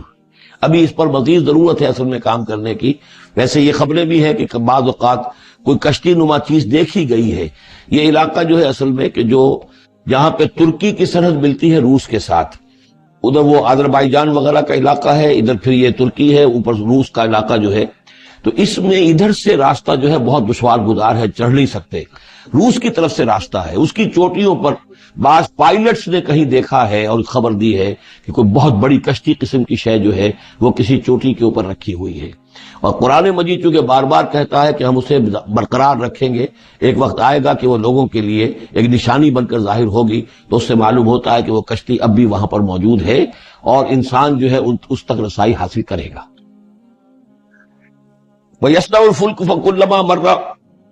وَفَارَتْ تَنُّورُ حَتَّىٰ إِذَا جَاءَ أَمْرُنَا وَفَارَتْ تَنُّورُ، جب ہمارا حکم آ پہنچا اور جوش مارا تنور نے، ابل پڑا تنور، قُلْ نَحْمِلْ فِيهَا مِنْ كُلِّ زَوْجَيْنِ اثْنَيْنِ، تو ہم نے کہا اے نوح اپنی اس کشتی میں تمام حیوانات کا ایک ایک جوڑا رکھ لو، وَأَهْلَكَ، اور اپنے گھر والوں کو بھی، اپنے گھر والے اہل و عیال کو، إِلَّا مَنْ سَبَقَ عَلَيْهِ الْقَوْلُ، سوائے آپ کے اہل و عیال میں سے وہ کہ جن کے بارے میں پہلے حکم گزر چکا ہے۔ یہ حضرت نوح کے خاندان میں سے ایک ان کی بیوی اور اسی بیوی کا بیٹا یام، تین بیٹے ان کے ساتھ بچے ہیں جو اہل ایمان تھے، حام، سام اور یافس۔ سام کی اولاد ہے وہ جو نیچے تمام ہم نے ابھی نقشہ دیکھا ہے، حضرت ابراہیم بھی سامی ہے، اور یہ قوم عاد بھی سامی، قوم سمود بھی سامی، یہ سیمیٹک ریسز کہلاتی ہیں۔ لیکن یہ کہ حضرت حام کی اولاد، اب وہ اس تفصیل میں نہیں جا سکتا، اور حضرت یافس کی اولاد یہ اور دوسرے علاقوں میں جا کر آباد ہو گئے، یہ جو نیچے کی طرف اترے ہیں یہ حضرت سام کی نسل ہے۔ چوتھا بیٹا ان کا تھا یام، یا اس کا ایک خطاب اور بھی تھا کنعان، اور اس کی جو ماں تھی، تو یہ مشرک تھے اور یہ اہل ایمان کے ساتھ شریک نہیں تھے، لہذا یہ کشتی میں شامل نہیں ہوئے۔ تو آپ اب رکھ لیجئے، سوال کرا لیجئے اپنی کشتی میں من کل زوجین اثنین، ہر نوع کا ایک ایک جوڑا، تمام حیوانات میں سے، وَأَهْلَكَ، اور اپنے گھر والوں کو، إِلَّا مَنْ سَبَقَ عَلَيْهِ الْقَوْلُ، مگر سوائے اس کے کہ جن کے اوپر پہلے سے حکم ہو چکا ہے، وَمَنْ آمَنَ، اور باقی جتنے بھی اہل ایمان آپ کے ہیں ان سب کو بھی سوار کر لیجئے، وَمَا آمَنَ مَعَهُ إِلَّا قَلِيلٌ، اور نہیں ایمان لائے تھے ان کے ساتھ مگر بہت ہی کم، نہ ہونے کے برابر۔ قلیل جو ہے انگریزی میں اے لٹل اور دی لٹل، ان دونوں میں جو فرق ہے، یہاں قلیل جو ہے دی لٹل کے معنی میں آیا ہے، جو بالکل نہ ہونے کے برابر۔ وَقَالَ ارْكَبُوا فِيهَا بِسْمِ اللَّهِ مَجْرَاهَا وَمُرْسَاهَا، اور حضرت نوح نے فرمایا اب سوار ہو جاؤ اس میں، اللہ کے نام کے ساتھ ہی ہے اس کا چلنا بھی اور اس کا لنگر انداز ہونا بھی، اللہ ہی اس کو چلائے گا بھی جب تک یہ پانی میں تیرتی رہے گی، اور اللہ ہی کے حکم سے یہ لنگر انداز ہوگی جہاں بھی اللہ کی مشیت ہوگی کہ یہ لنگر انداز ہو جائے۔ ان ربی لغفور الرحیم، یقین میرا رب غفور الرحیم ہے۔ وہی تجری بہم فی موج کالجبال، اب وہ کشتی چل رہی تھی ان کو لے کر موجوں میں، اور موجیں پہاڑ جیسی موجیں۔ ونادى نوح ابنہ، اور نوح نے پکارا اپنے بیٹے کو، اسی کو یام کو یا کنعان کو، وکان فی معدل، اور وہ ایک کنارے کی طرف تھا، یا بنی ارکب معنا، اے میرے بیٹے آؤ ہمارے ساتھ شریک ہو جاؤ، ولا تکن مع الکافرین، اور کافروں کا ساتھ نہ دو، کافروں کے ساتھ نہ رہو بلکہ ہماری کشتی میں آ جاؤ۔ قال سآوی الی جبل یعصمنی من الماء، اس نے کہا نہیں میں ابھی اس پہاڑ کے اوپر چڑھ جاؤں گا، میں وہاں پہنچ جاؤں گا، وہ مجھے پانی سے بچا لے گا۔ قال لا عاصم اليوم من امر اللہ الا من رحم، حضرت نوح نے فرمایا نہیں، آج کے دن کوئی شے بچانے والی نہیں ہے اللہ کے امر سے سوائے اس کے جس پر اللہ ہی رحم فرما دے۔ وحال بینہم الموج، اور اسی گفتگو کے دوران ایک بڑی سی موج حائل ہوئی ان کے مابین، فکان من المغرقین، اور وہ بیٹا جو ہے ان کی نگاہوں کے سامنے غرق ہو گیا۔ وقیل یا ارض ابلعی ماءک، اور کہہ دیا گیا اے زمین اپنے پانی کو نگل جا، واپس پانی زمین کے اندر جذب ہو جائے۔ کتنا وقت لگا ہوگا یہ اللہ بہتر جانتا ہے، لیکن یہ آخر کار جو شکل بنی ہے کہ زمین کے اندر پانی جذب ہو گیا جو زمین سے آیا تھا۔ وَيَا سَمَاءُ أَقْلِعِي، اور اے آسمان تو بھی اب تھم جا، جو بھی بارش آنی تھی، جو اس طوفان کے لیے، اس کو بھی اختتام کا حکم ہو گیا۔ وَغِيضَ الْمَاءُ، اور پانی سکھا دیا گیا۔ وَقُضِيَ الْأَمْرُ، اور فیصلہ چکا دیا گیا۔ وَاسْتَوَتْ عَلَى الْجُودِيِّ، اور وہ کشتی جو ہے جودی پہاڑ کے اوپر جا کر رک گئی۔ وَقِيلَ بُعْدًا لِلْقَوْمِ الظَّالِمِينَ، اور کہہ دیا گیا ہلاکت اور دوری ہے اس قوم کے لیے کہ جو ظالم تھی، یعنی اب اس کا نسیہ منسیہ ہو گئی، اب اس کا نام و نشان موجود نہ رہا۔ وَنَادَى نُوحٌ رَبَّهُ، اور پکارا نوح نے اپنے رب کو، فقال رب ان ابنی من اہلی، انہوں نے کہا پروردگار میرا بیٹا میرے اہل میں سے تھا۔ اور تیرا وعدہ تھا میرے اہل کو بچا لے گا، وَإِنَّ وَعْدَكَ الْحَقُّ، اور تیرا وعدہ سچا ہے، وَأَنْتَ أَحْكَمُ الْحَاكِمِينَ، اور یقیناً تو تمام حاکموں میں سب سے بڑا اور سب سے منصف اور سب سے عادل حاکم ہے۔ قال یا نوح انہ لیس من اہلک، انہوں نے اللہ نے جواب دیا ہے نوح وہ تمہارے اہل میں سے نہیں ہے،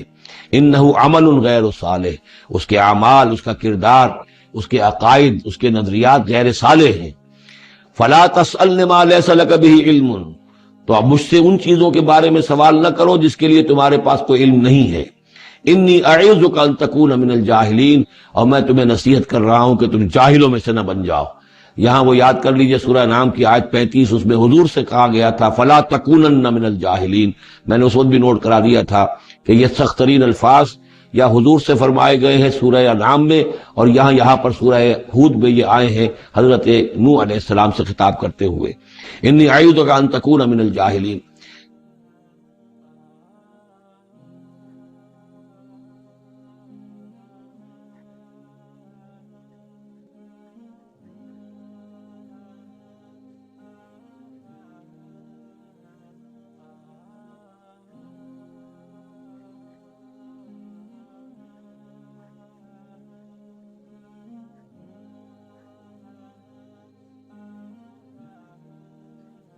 سنت اس کو تسلیم نہیں کرتے، اس کی وجہ یہ ہے کہ جو قاعدہ دیا گیا ہے سورہ نور میں وہ یہ ہے کہ اللہ تعالیٰ صالح لوگوں کے لیے بیویاں بھی دیکھ دیتا ہے، اور جو خبیثات للخبیثین والخبیثون للخبیثات والطیبات للطیبین والطیبین للطیبات، تو یہ چیزیں جو ہے اس کے چونکہ خلاف جاتا ہے، اس لیے یہ کہ صرف مشرک ہونے کی حد تک کہ یہ مشرک تھے باپ ماں بیٹا، اس لیے جو کٹے رہے، تو اسی پر اہل سنت کا اجماع ہے۔ قال رب انی اعوذ بک ان اسألک ما لیس لی بہ علم، حضرت نوح نے عرض کیا پروردگار میں تیری پناہ طلب کرتا ہوں اس سے کہ میں تجھ سے ایسی بات کا سوال کروں جس کے لیے کہ میرے پاس کوئی علم نہیں ہے، وَإِلَّا تَغْفِرْ لِي وَتَرْحَمْنِي، اور اگر تو نے مجھے معاف نہ فرما دیا اور رحم نہ فرمایا، اکم من الخاسرین، تو میں تو ہو جاؤں گا خسارہ پانے والوں میں۔ قیل یا نوح اہبط بسلام منا وبرکات علیک، ہم نے کہا نوح اب اترو، اس کشتی سے اترو، بسلام منا، ہماری طرف سے سلامتی کے ساتھ، و برکات، اور برکتوں کے ساتھ، علیکا، جو تم پر بھی ہوں گی، وعلی امم ممن معک، اور ان امتوں پر بھی ہماری یہ برکات ہوں گی کہ جو ان لوگوں کے ساتھ، جو ان کی نسل سے وجود میں آئیں گی جو تمہارے ساتھ ہیں۔ تو گویا کہ نسل انسانی بعد میں عام خیال یہی ہے کہ حضرت نوح علیہ السلام کے 3 بیٹوں ہی سے چلی ہے، باقی اگر کچھ لوگ تھے بھی ان کے ساتھ تو وہ ایسے تھے کہ جن کی کوئی نسل آگے نہیں چلی ہے، بلکہ یہ دنیا کی جو نسلیں اس وقت دنیا میں ہیں نوع انسانی، وہ یہ حضرت یافس، حضرت حام اور حضرت سام کی نسل ہی سے ہیں۔ یہ خیال ہے، واللہ عالم، یقین کے ساتھ نہیں کہا جا سکتا، ویسے میرا اپنا رجحان بھی اسی طرف ہے۔ حضرت یافس کی اولاد جو ہے وہ یہ جو پہاڑی علاقہ ہے، جیسا کہ ابھی آپ نے نقشے میں دیکھا تھا، اس سے اوپر جو ہے یہ سینٹرل ایشیا کے پہاڑ ہیں، اس پہاڑ کو کراس کیا انہوں نے، اور وہ جو پھر میدانی علاقہ ہے روس کا، اور اس کی طرف سے ہوتے ہوتے وہ سیرائے گوبی سے ہوتے ہوئے چین کا، تو حضرت یافس کی اولاد ادھر پھیل گئی ہے، یورپ سے لے کر اور چائنا تک، یہ سب یافس کی نسل ہے۔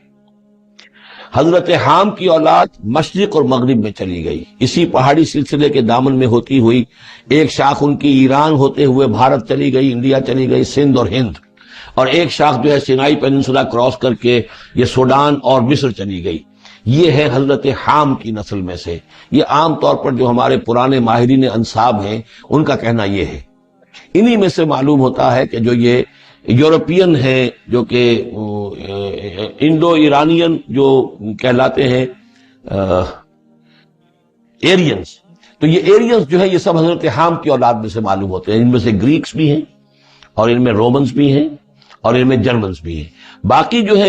نسلیں جو ہیں یہ اینگلو سیکسنز، یہ ہے حضرت یافسی کی نسل سے، جو اوپر سے جا کر اور یہ اسکینڈینیوین کنٹریز سے ہو کر پھر نیچے اترے ہیں یورپ کی طرف۔ تو یہ جو ناردرنرز کہلاتے ہیں، دی نارڈک ریسز، شمالی اقوام جو ہے، اینگلو سیکسنز ان میں سے ہیں، لیکن جو مشرقی یورپ کی یہ اقوام ہیں، یہ اصل میں یہ بھی آریائی نسل جو ہے حضرت حام کی نسل میں سے، واللہ عالم۔ تو یہاں وہ الفاظ آ گئے تھے، قال یا نوح اہبط بسلام منا وبرکات علیک وعلی امم ممن معک، ان امتوں اور قوموں پر بھی سلامتی اور برکات جو ان میں سے ہوں گی جو تمہارے ساتھ ہیں، تمہارے ساتھ جو اس کشتی میں سوار ہیں۔ وَأُمَمٌ سَنُمَتِّعُهُمْ، اور کچھ اور قومیں بھی ہوں گی، فرقے ہوں گے جنہیں ہم کچھ سامان دیں گے دنیا کا،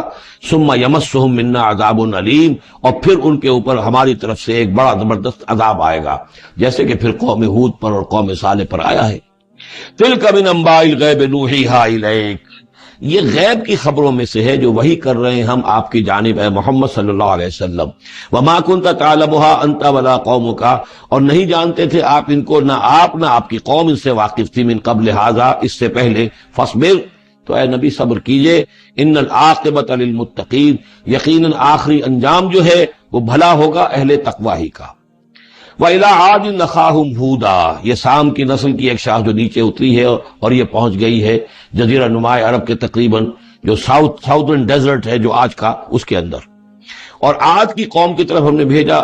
اخاہم ہودا، ان کے بھائی ہود کو، قال یا قوم اعبدوا اللہ ما لکم من الہ غیرہ ان انتم الا مفترون، انہوں نے کہا میری قوم کے لوگوں تمہارا کوئی الہ اللہ کے سوا نہیں ہے، اور یہ باقی تم نے نام گھڑ لیے ہیں، کوئی اور معبود نہیں ہے، کسی کی حقیقت نہیں ہے۔ یا قوم لا اسألکم علیہ اجرا، اور میری قوم کے لوگوں میں تم سے کوئی اجر کا طالب نہیں ہوں، ان اجری الا علی الذی فطرنی، نہیں ہے میرا اجر مگر اسی کے ذمے جس نے مجھے پیدا فرمایا، افلا تعقلون، تو کیا تم عقل سے کام نہیں لیتے؟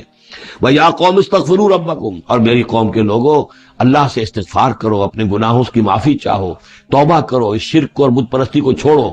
ثُمَّ تُوبُوا إِلَيْهِ، پھر اس کی جناب میں رجوع کرو، يُرْسِلِ السَّمَاءَ عَلَيْكُمْ مِدْرَارًا، وہ آسمان سے تم پر چھاجوں پانی برسائے گا، وَيَزِدْكُمْ قُوَّةً إِلَىٰ قُوَّتِكُمْ، اور تمہاری جو قوت اس نے عطا کی ہوئی ہے اس میں اور قوت کا اضافہ فرمائے گا، وَلَا تَتَوَلَّوْا مُجْرِمِينَ، لیکن یہ کہ روگردانی نہ کرو مجرموں کی طرح اور مجرم بن کر۔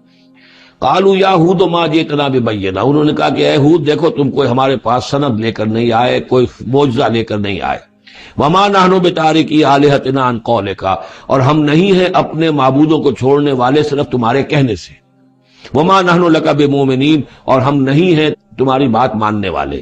ان نقول الا اعتراک بعض آلہتنا بسوء، ہم تو یہی کہتے ہیں اس کے سوا اور کچھ نہیں ہمارا خیال کہ ہمارے بعض معبودوں کی جو تم نے کوئی گستاخی کی ہے، ان کی نفی کی ہے، تو ان کی طرف سے تمہیں کوئی تکلیف پہنچ گئی ہے، یعنی تمہارا دماغی توازن ٹھیک نہیں رہا ہے، کوئی آسیب تمہیں ہو گیا ہے، تم پر پھٹکار پڑی ہے ہمارے بعض معبودوں کی۔ قال انی اشہد اللہ واشہدوا، حضرت ہود نے فرمایا دیکھو میں اللہ کو گواہ کر کے کہہ رہا ہوں اور تم بھی گواہ رہو، انی بریء مما تشرکون، کہ جن کو تم شریک ٹھہرا رہے ہو میں ان سے بری ہوں، بیزار ہوں، میرا ان سے کوئی تعلق نہیں۔ وہی بات جو حضرت ابراہیم نے فرمائی تھی کہ مجھے ان کا کوئی خوف نہیں، من دونہ ہی، اس کے سوا تم جو شرک کر رہے ہو، فکیدونی جمیعا، تو تم سب کے سب مل کر میرے خلاف جو چاہو کارروائی کر لو، کیدونی، جو چالیں چلنی چاہے چل لو، ثم لا تنظرون، مجھے کوئی مہلت نہ دو، انی توکلت علی اللہ ربی و ربکم، میں نے تو توکل کیا ہے اپنے رب پر، اللہ پر جو میرا بھی رب ہے اور تمہارا بھی رب ہے، ما من دابۃ الا هو آخذ بناصیتها، نہیں ہے کوئی بھی جاندار مگر یہ کہ اس کی پیشانی جو ہے اللہ ہی کے ہاتھ میں ہے۔ وہ دعا جو میں نے آپ کو سنائی تھی اس میں حضور کے الفاظ بھی یہ ہیں، وَنَاصِيَتِي بِيَدِكَ اللہم انی عبدک وابن عبدک وابن امتک فی قبضتک ناصیتی بیدک ماض فی حکمک عدل فی قضاؤک۔ ہوا آخذ بناصیتها، ہر جاندار کی پیشانی اللہ کے ہاتھ میں، یعنی اس کی قسمت، اس کی تقدیر، اسے کیا ملنا ہے، اس کے ساتھ کیا ہونا، سب اللہ کے ہاتھ میں ہے۔ ان ربی علی صراط مستقیم، یقیناً میرا رب تو سیدھی راہ پر ملے گا، سیدھی توحید کی راہ پر جاؤ گے تو رب کے قریب پہنچو گے۔ میرا رب جو ہے وہ عدل و انصاف کے راستے سے اور صراط مستقیم ہی سے اس تک رسائی حاصل ہو سکتی ہے۔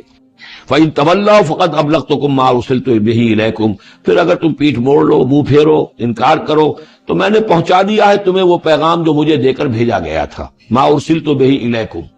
وَيَسْتَخْلِفُ رَبِّي قَوْمًا غَيْرَكُمْ، پھر میرا رب جو ہے تمہیں تباہ کرے گا، ختم کرے گا اور تمہاری جگہ کسی اور قوم کو لے آئے گا۔ وَلَا تَضُرُّونَهُ شَيْئًا، اور تم اس کا کچھ بگاڑ نہیں سکو گے۔ إِنَّ رَبِّي عَلَىٰ كُلِّ شَيْءٍ حَفِيظٌ، یقیناً میرا رب جو ہے ہر چیز کا نگہبان ہے۔ وَلَمَّا جَاءَ أَمْرُنَا، جب ہمارا حکم آ گیا، عذاب کا فیصلہ، نجینا ہودا والذین آمنوا معہ، ہم نے نجات دے دی، بچا لیا ہود کو اور ان کو جو اس کے ساتھ ایمان لائے تھے، برحمت منا، اپنی رحمت سے، ونجیناہم من عذاب غلیظ، اور ہم نے انہیں بچا لیا ایک بہت ہی گاڑھے اور بھاری عذاب سے۔ وَتِلْكَ عَادٌ جَحَدُوا بِآيَاتِ رَبِّهِمْ، یہ تھے عاد،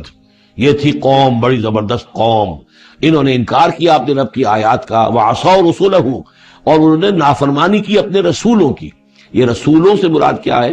اصل میں انبیاء تو آتے رہتے ہیں، آخر میں پھر رسول آتا ہے، چھوٹے چھوٹے، جس طریقے سے کہ اللہ تعالیٰ کی طرف سے سمجھانے کے لیے ان کے معلمین کی حیثیت سے، تو وہاں پہ ان کو بھی رسول کہہ دیا گیا۔ جیسا کہ میں نے کہا تھا قرآن مجید میں یہ الفاظ ایک دوسرے کی جگہ آ جاتے ہیں۔ وَاتَّبَعُوا أَمْرَ كُلِّ جَبَّارٍ عَنِيدٍ، انہوں نے رسولوں کی تو نافرمانی کی اور پیروی کی ان کے حکم کی جو سرکش تھے اور مخالف تھے۔ وَأُتْبِعُوا فِي هَذِهِ الدُّنْيَا لَعْنَةً، اور ان کے پیچھے لگا دی گئی اس دنیا میں بھی لعنت، وَيَوْمَ الْقِيَامَةِ، اور قیامت کے دن کے لیے بھی۔ أَلَا إِنَّ عَادًا كَفَرُوا رَبَّهُمْ، آگاہ ہو جاؤ، قوم عاد نے اپنے رب کا کفر کیا تھا۔ أَلَا بُعْدًا لِعَادٍ قوم ہود، سن لو پھٹکار ہے عاد پر جو قوم ہود تھی، جس کی طرف حضرت ہود علیہ السلام کو بھیجا گیا۔ وَإِلَىٰ ثَمُودَ أَخَاهُمْ صَالِحًا، اب ان میں سے جو لوگ بچے تھے وہ پھر آگے وسطی علاقے کی طرف گئے ہیں اور وہاں ہجر کے علاقے میں جا کے آباد ہوئے، وہاں سمود نام کی ایک بڑی قوم ابھری، اور ان کے اندر بھی جب پھر وہی خرابیاں آ گئیں، وہی شیطان نے ان کو پٹی پڑھائی، وہی بت پرستی شروع ہو گئی، وہی ان کے معبود ہو گئے، تراش لیے انہوں نے۔ تو الی ثمود اخاہم صالحا، سمود کی طرف ہم نے بھیجا ان کے بھائی صالح کو۔ قال یا قوم اعبدوا اللہ ما لکم من الہ غیرہ، انہوں نے فرمایا کہ اے میری قوم کے لوگو، اللہ کی بندگی کرو، تمہارا کوئی معبود اس کے سوا نہیں ہے۔ هو انشاکم من الارض، اس نے تمہیں زمین سے اٹھایا ہے، ابھارا ہے، بنایا ہے زمین سے، واستعمرکم فیہا، اور اس میں تم کو آباد کیا ہے، فاستغفروہ، تو اس سے استغفار کرو، اس سے اپنے گناہ بخشواؤ، ثم توبوا الیہ، اور پھر اس کی جانب میں رجوع کرو۔ ان ربی قریب مجیب، یقین میرا رب قریب ہے اور دعا کا قبول کرنے والا ہے۔ قالوا یا صالح قد كنت فینا مرجوا، انہوں نے کہا ہے صالح تم سے تو ہماری بڑی امیدیں وابستہ تھی۔ ظاہر بات ہے کہ ایک شخص جو ہے جس کو اللہ چنتا تھا اپنے اخلاق میں، سمجھ میں، فہم میں، فطانت میں، وہ ممتاز ہوتے تھے، تو ہم سمجھتے تھے تم آباء و اجداد کا نام روشن کرو گے۔ یہ تم نے کیا کیا؟ تم نے تو کہنا شروع کر دیا کہ آباء و اجداد کے جو طریقے ہیں یہ غلط ہیں، ان کا دین غلط ہے، ان کے عقیدے غلط ہیں، ان کے معبود جن کو ہمارے آباء و اجداد پوجتے آئے یہ کوئی حقیقت نہیں۔ ہم توقع کرتے تھے کہ تم قوم کا نام روشن کرو گے، تم آباء و اجداد کے لیے عزت کا، ان کے لیے مزید جو ہے دنیا کے اندر ان کے ناموری کا سبب ذریعہ بنو گے۔ قالوا یا صالح قد كنت فینا مرجوا، تم سے تو ہمیں بہت سی امیدیں تھی، قبل ھذا، اس سے پہلے، اتنہانا نعبد ما یعبد آباؤنا، یہ کیا ہوا تم ہمیں روک رہے ہو ان چیزوں کو پوجنے سے کہ جن کو ہمارے آباء و اجداد پوجتے تھے۔ وَإِنَّنَا لَفِي شَكٍّ مِّمَّا تَدْعُونَا إِلَيْهِ مُرِيبٍ، اور یقیناً جس چیز کی طرف تم ہمیں بلا رہے ہو اس کے بارے میں ہمیں شکوک و شبہات ہیں، ہمارا دل اس پر ٹھکتا نہیں ہے۔ قال یا قوم ارأیتم ان کنت علی بینۃ من ربی، وہی بات انہوں نے کہی، اے میری قوم کے لوگوں سوچو، اگر میں پہلے سے بھی اپنے رب کی طرف سے بینہ پر تھا، میری فطرت سلیم تھی، تم دیکھتے تھے کہ میں تمہارے درمیان ایک اچھا آدمی تھا، صاف ستھرا کردار رکھنے والا انسان تھا، میری فطرت صالح تھی، وآتانی منہ رحمتًا، اور اللہ نے پھر مجھے اپنے پاس سے رحمت عطا کر دی، اب وہی آ گئی، نبوت عطا کر دی گئی، فَمَن يَنصُرُنِي مِنَ اللَّهِ إِنْ عَصَيْتُهُ، تو اب اگر میں اللہ کی نافرمانی کروں تو مجھے کون بچائے گا اللہ سے، کون اس کی پکڑ سے مجھے بچا سکے گا؟ فما تزیدوننی غیر تقصیر، تو تم تو اضافہ نہیں کرو گے میرے لیے مگر خسارے کے اندر۔ تم چاہتے ہو کہ میں اپنی اس چیز کو چھوڑ کر اور آباء و اجداد کا نام لوں اور ان کے معبودوں کو پوجنا شروع کر دوں، تو تم تو میری تباہی کے در پہ ہو۔ وَيَا قَوْمِ هَٰذِهِ نَاقَةُ اللَّهِ لَكُمْ آیَةٌ، اور دیکھو میری قوم کے لوگوں، یہ اللہ کی اونٹنی ہے، تمہارے لیے ایک نشانی ہے، فَذَرُوهَا تَأْكُلْ فِي أَرْضِ اللَّهِ، اسے چھوڑے رکھو، یہ چرتی رہے اللہ کی زمین میں، جہاں چاہے جہاں سے چاہے کھائے، وَلَا تَمَسُّوهَا بِسُوءٍ، اور دیکھنا کسی برے ارادے سے اس کو ہاتھ نہ لگانا، فَيَأْخُذَكُمْ عَذَابٌ قَرِيبٌ، تو پھر تمہیں آ پکڑے گا وہ عذاب کہ جو اب دور نہیں ہے، قریب ہی ہے۔ فَعَقَرُوهَا، تو انہوں نے اس کی کونچیں کاٹ ڈالی، اس کو ہلاک کر دیا۔ فَقَالَ تَمَتَّعُوا فِي دَارِكُمْ ثَلَاثَةَ أَيَّامٍ، حضرت صالح نے فرمایا کہ اچھا ٹھیک ہے، اب تم اپنے گھروں کے اندر جو بھی کھانا پینا ہے، رچنا بسنا ہے، تین دن تک رہ لو اور بس لو۔ ذالک وعد غیر مکذوب، یہ وہ وعدہ ہے کہ جو جھوٹا ثابت نہیں ہوگا۔ فلما جاء امرنا، تو جب ہمارا وہ فیصلہ آ گیا، ہماری بات آ گئی، ہمارا حکم پہنچ گیا، نجینا صالحا والذین آمنوا معہ، ہم نے نجات دی صالح کو بھی اور ان لوگوں کو جو ان کے ساتھ ایمان لائے تھے، برحمت منا، اپنی خاص رحمت سے، ومن خزی یومئذ، اور اس دن کی رسوائی سے اللہ ہم نے انہیں بچا لیا، ان ربک هو القوی العزیز، یقیناً آپ کا پروردگار زور والا ہے، زبردست ہے۔ وَأَخَذَ الَّذِينَ ظَلَمُوا الصَّيْحَةُ، اور ان ظالموں کو، مشرکوں کو، کافروں کو پکڑ لیا ایک ہولناک آواز نے، ایک چنگھاڑ آئی، فَأَصْبَحُوا فِي دِيَارِهِمْ جَاثِمِينَ، تو وہ اپنے گھروں کے اندر اوندھے پڑے رہ گئے، كَأَن لَّمْ يَغْنَوْا فِيهَا، ایسے ہو گئے جیسے کبھی یہاں آباد تھے ہی نہیں، کبھی یہاں کو رہتا تھا ہی نہیں۔ أَلَا إِنَّ ثَمُودَ كَفَرُوا رَبَّهُمْ، آگاہ ہو جاؤ، سمود نے اپنے رب کا کفر کیا، الا بعدا لثمود، آگاہ ہو جاؤ، پھٹکار ہے سمود پر۔ وَلَقَدْ جَاءَتْ رُسُلُنَا إِبْرَاهِيمَ بِالْبُشْرَىٰ، اب یہاں حضرت ابراہیم کا ذکر آ رہا ہے۔ میں نے کہا تھا کہ 3 رسول پری ابراہمک، نوح، ہود، صالح، 3 رسول کو ہم کہہ سکتے ہیں پوسٹ ابراہمک، اگرچہ ان میں سے ایک جو ہیں وہ ہم عصر ہیں۔ حضرت لوط حضرت ابراہیم علیہ السلام ہی کے بھتیجے ہیں، انہی پر ایمان لائے تھے، ان کے ساتھ ہی انہوں نے ہجرت کی تھی۔ پھر ان کے بعد شعیب، وہ بھی حضرت نوح حضرت ابراہیم کی نسل سے ہیں۔ پھر جو بھی بنی اسرائیل تھے ان میں موسیٰ بھیجے گئے، وہ بھی حضرت ابراہیم کی نسل سے ہیں۔ آخری رسول محمد صلی اللہ علیہ وسلم وہ بھی ابراہیم کی نسل سے ہیں۔ لیکن یہ کہ ان میں سے 3 کا ذکر کرنے کے بعد اب ابراہیم کا ذکر ہو رہا ہے یہاں۔ سورہ انعام میں وہاں جو پہلا جوڑا تھا حضرت ابراہیم کا ذکر جو ہے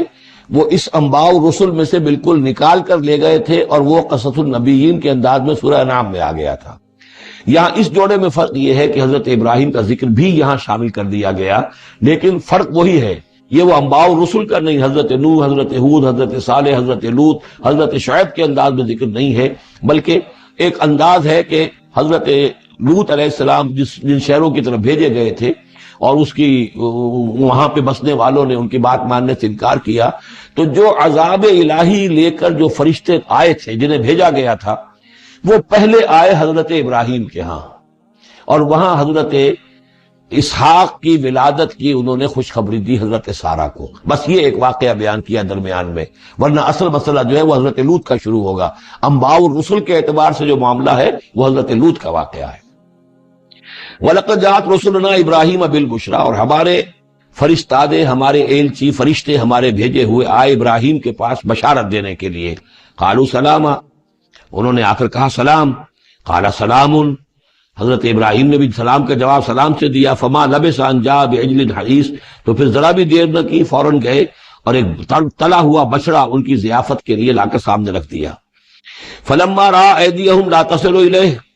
تو جب انہوں نے دیکھا کہ ان کا تو ہاتھ آگے بڑھ ہی نہیں رہا، اس بچڑے کا گوشت کھانے کے لیے آمادہ ہی نہیں ہے، نکرہم، تو اب وہ کچھ کھٹکے دل میں کہ یہ ہیں کون۔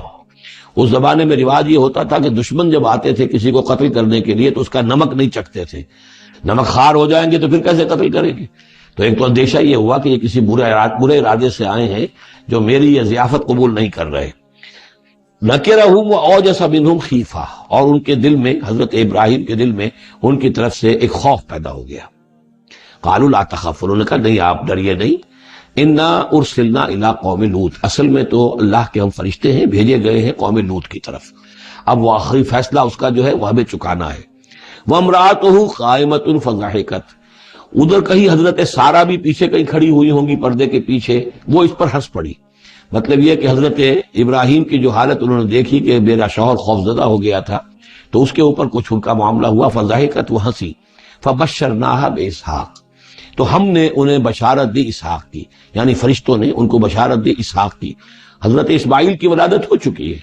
لیکن حضرت اسماعیل کو تو حضرت ابراہیم جا کر چھوڑ آئے ہیں اور وہ تو مکے میں آباد ہے۔ حضرت سارہ کی اولاد ہوئی نہیں تھی، اصل جو خاندانی بیوی تھی ان کی وہ تو حضرت سارہ تھی۔ حضرت ہاجرہ جو ہیں وہ تو بادشاہ مصر نے ان کی خدمت میں ان کو پیش کیا تھا، اسی لیے ان کو لونڈی بھی کہہ دیتے ہیں یہ، حالانکہ وہ شہزادی تھی، وہ بادشاہ کے ہاں شاہی خاندان کی خاتون تھی ہاجرہ سلام علیہا، لیکن یہ کہ یہ یہودی کہتے ہیں کہ وہ تو لونڈی تھی، کنیز تھی۔ تو چونکہ اولاد نہیں ہوئی تھی حضرت سارہ کے ہاں، تو حضرت سارہ ہی نے کہہ کر پھر حضرت ابراہیم سے کہا تھا کہ آپ تعلق قائم کریں ہاجرہ سے، شاید اللہ تعالیٰ آپ کو ہاجرہ سے اولاد دے دے۔ لیکن جب وہ اولاد ہو گئی حضرت اسماعیل، تو پھر وہ جو عورت کی ایک فطرت ہے اور مزاج ہے، تو ان کے لیے کھلنے لگی یہ بات کہ مجھے اللہ نے اولاد نہیں دی۔ اب ظاہر بات ہے کہ حضرت ابراہیم کی توجہ زیادہ ہو گئی ہوگی حضرت ہاجرہ کی طرف، اپنے بیٹے کی طرف، تو پھر وہ ذریعہ بن گیا کہ انہوں نے کہا کہ انہیں چھوڑ کر آؤ، اور اللہ کے حکم سے حضرت ابراہیم نے حضرت ہاجرہ کو اور حضرت اسماعیل کو وہاں بیت اللہ کے پاس، یا بیت اللہ جہاں بعد میں تعمیر ہونا تھا اس کی صرف بنیادیں اس وقت تھیں لیکن کوئی نشان اور نہیں تھا، وہاں چھوڑ دیا۔ اب یہاں جو ہے اولاد ہو رہی ہے، ان کی بشارت دی جا رہی ہے۔ تو حضرت اسحاق چھوٹے ہیں حضرت اسماعیل سے۔ فضاحکت فبشرناہا باسحاق ومن وراء اسحاق یعقوب، اور یہ بھی کہا کہ پھر اسحاق کے بعد اسحاق کے ہاں ایک بیٹا ہوگا یعقوب، وہ بہت ہی ہمارے ہاں اس کا درجہ بہت بلند ہوگا، یعنی بیٹے کی بشارت پھر پوتے کی بشارت۔ قالت یا ویلتا آلد وانا عجوز وہذا بالی شیخا، انہوں نے کہا ہائے میری خرابی، کیا اب میں جنوں گی جبکہ میں ہو چکی ہوں نہایت بوڑھی، اور میرا یہ شیخ جو ہے، میرا یہ جو ہے شوہر ہے، یہ بھی شیخ ہے، یہ بھی ضعیف ہے، بوڑھا ہو چکا ہے۔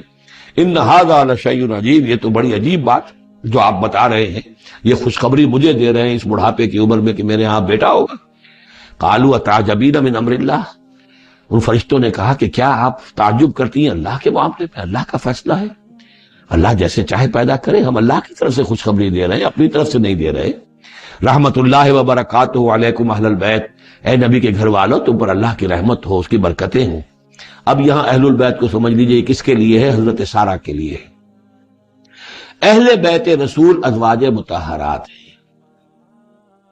ان کی ایکسٹینشن ہے جو حضور نے کہا ہے اللہم ہؤلاء اہل بیتی، اے اللہ یہ بھی میرے اہل بیت ہیں۔ حضرت فاطمہ، حضرت علی، حضرت حسن، حضرت حسین، وہ بھی اہل بیت میں، یہ ایکسٹینشن ہے۔ اہل بیت اصلاً نبی کی بیوی، یہاں پر کس کے لیے آ رہا؟ حضرت سارہ کے لیے، گھر والے، ہم کہتے بھی ہیں گھر والے، گھر والے کون ہوتے ہیں؟ گھر والی تو بیوی ہوتی ہے۔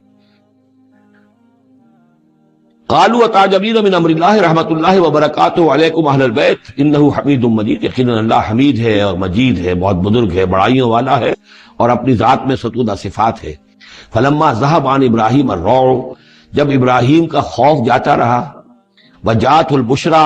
اور یہ بشارت پہنچ گئی، ان کے لیے خوشی کی بات تھی کہ اب سارہ کے ہاں بھی اللہ تعالیٰ بیٹا عطا کرے گا۔ یجادلنا فی قوم لوط، اب اس نے جھگڑنا شروع کر دیا ہم سے قوم لوط کے بارے میں۔ یہ مجادلہ جو ہے یہ تورات میں بڑی تفصیل سے آیا ہے کہ دیکھو تم جو جا رہے ہو، اگر اس شہر کے اندر، ان بستیوں کے اندر 50 آدمی بھی راست باز ہوں گے تو کیا کرو گے؟ کیا پھر بھی ہلاک کر دو گے؟ فرشتوں نے کہا نہیں، اگر 50 آدمی وہاں ہوئے، اگر راست باز ہوئے تو ہم ہلاک نہیں کریں گے۔ اچھا دیکھو میری کوئی حیثیت نہیں ہے، میں بہت ناچیز ہوں، لیکن میں پھر جرات کرتا ہوں، میں اللہ سے عرض کرتا ہوں کہ اچھا ہو سکتا ہے 40 ہوں وہاں پر، تو پھر اچھا 40 بھی ہوئے تو پھر ہم ان کو بھی پھر چھوڑ دیں گے، بستیوں کے پر عذاب نہیں آئے گا۔ ہوتے ہوتے 5 پہ آ گئے، جس پہ کہ آخر میں کہا گیا کہ اے ابراہیم چھوڑو اب اس بات کو، اب یہ تمہارے رب کا فیصلہ آ چکا۔ وہاں ایک بھی نہیں ہے، تم 5 کی بات کر رہے ہو۔ وہاں تو سوائے حضرت لوط علیہ السلام کے خود اور ان کی 2 بیٹیوں کے اور کوئی بھی نہیں تھا کہ جو ان شہروں میں سے بچا ہو۔ تو یجادلنا فی قوم لوط، اب وہ قوم لوط کے بارے میں ہم سے جھگڑنے لگے، یعنی چونکہ وہ حلیم الطبع تھے، طبیعت میں نرمی تھی، وہی جو حضور کی طبیعت میں بھی تھی، حضرت ابوبکر کی طبیعت میں بھی تھی، اس وجہ سے انہوں نے کہا کہ عذاب سے بچنے کی کوئی شکل ہو سکے۔ ان ابراہیم لحلیم اواہ منیب، 3 الفاظ جمع کر دیے گئے۔ یقیناً ابراہیم بہت ہی حلیم بھی تھا، بہت ہی نرم دل تھا، اور بہت ہی اللہ کی جناب میں رجوع کرنے والا تھا۔ یا ابراہیم عارض عن ھذا، تو اب کہا گیا ان سے کہ ابراہیم اب چھوڑیے، اب اس بات سے آپ ذرا قطع تعلق کیجئے۔ انہ قد جاء امر ربک، یہ تو اب آپ کے رب کا فیصلہ آ چکا ہے۔ وَإِنَّهُمْ آتِيهِمْ عَذَابٌ غَيْرُ مَرْدُودٌ، اب ان پر وہ عذاب آ کر ہی رہے گا جسے لوٹایا نہیں جا سکے گا۔ وَلَمَّا جَاءَتْ رُسُلُنَا لُوطًا سِیءَ بِهِمْ وَضَاقَ بِهِمْ ذَرْعًا، تو جب آئے ہمارے یہ فرشتادے بھیجے ہوئے، ہمارے یہ پیغامبر، یہ فرشتے لوط کے پاس، سِیءَ بِهِمْ، کہ وہاں پر یہ بھیجے گئے تھے بہت خوبصورت لڑکوں کی شکل میں، اور ان کے ہاں جو تھا معاملہ، آپ کو معلوم ہے کہ جو امرت پرستی ان کے ہاں تھی اور جو سوڈمی تھی، تو یہ لڑکے خوبصورت آ گئے تو اس قوم کے لیے، تو ان کے لیے جشن ہو گیا کہ ہمارے لیے شکار آ گئے ہیں بہت اچھے، لوط کے ہاں بڑے عمدہ شکار پہنچے ہیں، لہذا وہ سب غول کے غول اب آ رہے ہیں، حضرت لوط علیہ السلام کے گھر پر چڑھائی کر رہے ہیں۔ تو جب ہمارے یہ فرشتادہ، ہمارے یہ جو نوجوان لڑکوں کی شکل میں جن کو بھیجا گیا تھا فرشتوں کو، جب پہنچے حضرت لوط کے پاس، سِیءَ بِهِمْ، وہ ان کو دیکھ کر بہت غمگین ہوا کہ یہ بڑا میرے لیے وَضَاقَ بِهِمْ ذَرْعًا، ان کا دل بڑا تنگ ہوا، وَقَالَ هَذَا يَوْمٌ عَصِيبٌ، اور انہوں نے کہا یہ تو میرے لیے بڑا سختی کا دن آ گیا ہے، میرے پاس اتنی طاقت نہیں ہے کہ میں ان بدبختوں کا مقابلہ کر سکوں، اپنے ان مہمانوں کو ان کی دست برس سے میں بچا سکوں۔ اور وہ لوگ جو ہیں جانتے تھے جس قسم کی خبیث ان کی تباہی ہو چکی تھی کہ وہ کسی اپیل اور کسی دلیل سے باز آنے والے نہیں ہیں، تو اس سے ان کے دل کے اندر جو ہے وہ ایک عجیب کیفیت پیدا ہوئی۔ سیء بہم وضاق بہم ذرعا وقال ھذا یوم عصیب وجاءہ قومہ یہرعون الیہ، اور اب آئی اس کی قوم اس کے پاس والہانہ دوڑتی ہوئی، بڑے خوشی سے ناچتے ہوئے آ رہے ہیں کہ آج تو ہمارے لیے جو ہے وہ بہت ہی عمدہ شکار پہنچ گیا ہے۔ وَمِن قَبْلُ كَانُوا يَعْمَلُونَ السَّيِّئَاتِ، اور وہ پہلے ہی سے ان گندے کاموں کے اندر ملوث تھے۔ قَالَ يَا قَوْمِ هَؤُلَاءِ بَنَاتِي هُنَّ أَطْهَرُ لَكُمْ، حضرت لوط نے فرمایا کہ دیکھو میری قوم کے لوگوں، میری بیٹیاں موجود ہیں، وہ تمہارے لیے بہت پاکیزہ ہیں۔ اس کے دو معنی کیے گئے، ایک تو یہ کہ بیٹیوں سے مراد ہے کہ جو تمہاری بیویاں ہیں وہ میری بیٹیوں کے مانند ہیں۔ نبی جو ہوتا ہے وہ گویا کہ قوم کے لیے والد کی جگہ ہے، جیسے کہ قرآن مجید میں وَأَزْوَاجُهُ أُمَّهَاتُهُمْ، حضور کی تمام ازواج جو ہیں وہ پوری امت کے لیے ماؤں کے درجے میں ہیں، تو گویا کہ میری بیٹیاں ہیں، اللہ نے تمہارے لیے ان کو پیدا کیا ہے، تمہارے لیے جوڑا بنایا ہے، وہ پاک جو ہے تمہارے لیے راستہ اپنی شہوت کی کے تقاضے کو پورا کرنے کے لیے صحیح راستہ اس کو چھوڑ کر، اور یہ بھی ہو سکتا ہے کہ انہوں نے اپنی بیٹیوں ہی کو پیش کیا ہو کہ تمہیں اگر کرنا ہی ہے تو نکاح کر لو، میں اپنی بیٹیاں تمہیں نکاح میں دینے کو تیار ہوں، لیکن میرے جو یہ مہمان ہیں ان کے بارے میں مجھے رسوا نہ کرو۔ قال یا قوم هؤلاء بناتی هن اطہر لکم فاتقوا اللہ ولا تخزون فی ضیفی، تو اللہ کا خوف کرو اور دیکھو مجھے میرے مہمانوں کے معاملے میں رسوا مت کرو۔ الیس منکم رجل رشید، کیا تم میں کوئی ایک آدمی بھی شریف اور کوئی ایک آدمی بھی نیک چلن نہیں رہا؟ یعنی کوئی تو تم میں سے ایسا نکل آتا جو میرا ساتھ دیتا، جو میری ہاں میں ہاں ملاتا، تم میں تو معلوم ہوتا کہ کوئی ایک شخص بھی شریف النفس باقی نہیں رہا۔ قالوا لقد علمت ما لنا فی بناتک من حق، انہوں نے کہا کہ اے لوط تمہیں خوب معلوم ہے تمہاری بیٹیوں پر ہمارا کوئی حق نہیں ہے، جس سے معلوم ہوتا ہے وہ دوسری ہی بات ہی زیادہ راجح ہے۔ وَإِنَّكَ لَتَعْلَمُ مَا نُرِيدُ، اور تم خوب جانتے ہو جو ہم چاہتے ہیں، یعنی باتیں مت بناؤ، ہماری توجہ جو ہے ادھر ادھر لے جانے کی کوشش نہ کرو، تم جانتے ہو ہم جو چاہتے ہیں، جس کے لیے ہم حاضر ہوئے ہیں، جس کے لیے ہم پہنچے ہیں۔ قَالَ لَوْ أَنَّ لِي بِكُمْ قُوَّةً، انہوں نے کہا کاش کہ میرے پاس تمہارے مقابلے کے لیے کوئی طاقت ہوتی، او آوی الی رکن شدید، یا میں کوئی قلعہ ایسا ہوتا جس میں مضبوط میں جا کر پناہ لے لیتا اور تم سے اپنے آپ کو اور اپنے مہمانوں کو بچا لیتا۔ یہاں ہے اصل میں حضور صلی اللہ علیہ وسلم کی ایک حدیث میں الفاظ آئے ہیں، یرحم اللہ لوطا لقد کان یاوی الی رکن شدید، اللہ تعالیٰ رحم فرمائے لوط پر، وہ ایک مضبوط قلعے میں تھے، اللہ تعالیٰ کی حفاظت تو انہیں حاصل تھی، لیکن یہ کہ اس وقت جو صورت بن گئی تھی ان کے لیے، جیسے جب جادوگروں نے جو اپنے انچھر پھینکے تھے اور وہ بھی بن گئے تھے فرعون کے دربار میں، وہ بھی شکل اختیار کر لی تھی انہوں نے سانپوں کی، تو حضرت موسیٰ پر بھی وقتی طور پر خوف طاری ہو گیا تھا۔ تو بنائے طب بشری خوف کا ہو جانا یہ کوئی نبوت کی عصمت کے منافی نہیں ہے۔ تو یہاں پر بھی اللہ تعالیٰ کی حفاظت تھی، اور جیسا کہ آیا فرشتوں نے پھر ذرا سا ایک ہاتھ ہلایا اور سب کے سب اندھے ہو گئے، وہ اس طرح کا معاملہ تفاصیل تورات میں ہے۔ قال لو ان لی بکم، لیکن جو حسرت کی کیفیت تھی اور جس طرح ضیق میں ان کی جان اس وقت آئی تھی، اس کا تصور کیجئے، کاش کہ میرے پاس تمہارے مقابلے کے لیے طاقت ہوتی، او آوی الی رکن شدید، یا کوئی ایسا ہوتا مضبوط مستحکم قلعہ جس میں جا کر میں پناہ لے لیتا۔ قالوا یا لوط انا رسول ربک، ان فرشتوں نے کہا اے لوط گھبرائیں نہیں، ہم آپ کے رب کے پیغامبر ہیں، بھیجے ہوئے ہیں، لن یصلوا الیک، یہ آپ تک پہنچ ہی نہیں پائیں گے، آپ کو کوئی گردن نہیں پہنچا سکیں گے، آپ بالکل اطمینان رکھیں۔ فَأَسْرِ بِأَهْلِكَ بِقِطْعٍ مِّنَ اللَّيْلِ، اور ابھی رات کا ایک حصہ جو باقی ہے اس میں آپ اپنے اہل کو لے کر، اپنے گھر والوں کو لے کر نکل جائیے اس بستی سے۔ وَلَا يَلْتَفِتْ مِنْكُمْ أَحَدٌ، اور کوئی بھی آپ میں سے پیچھے نہ دیکھے، پیچھے توجہ نہ کرے، پیچھے کی طرف کوئی خیال نہ آئے کہ ہمارے دوست تھے اور ہمارے یہ تھے اور ہمارے عزیز تھے، إِلَّا امْرَأَتَكَ، اور آپ کی بیوی بھی ساتھ نہیں جائے گی، وہ بھی یہیں رہے گی۔ یہ دو بیویاں ہیں جلیل القدر پیغمبروں کی، جن کا ذکر پھر آئے گا بڑی وضاحت کے ساتھ سورہ تحریم میں، ایک حضرت نوح علیہ السلام کی بیوی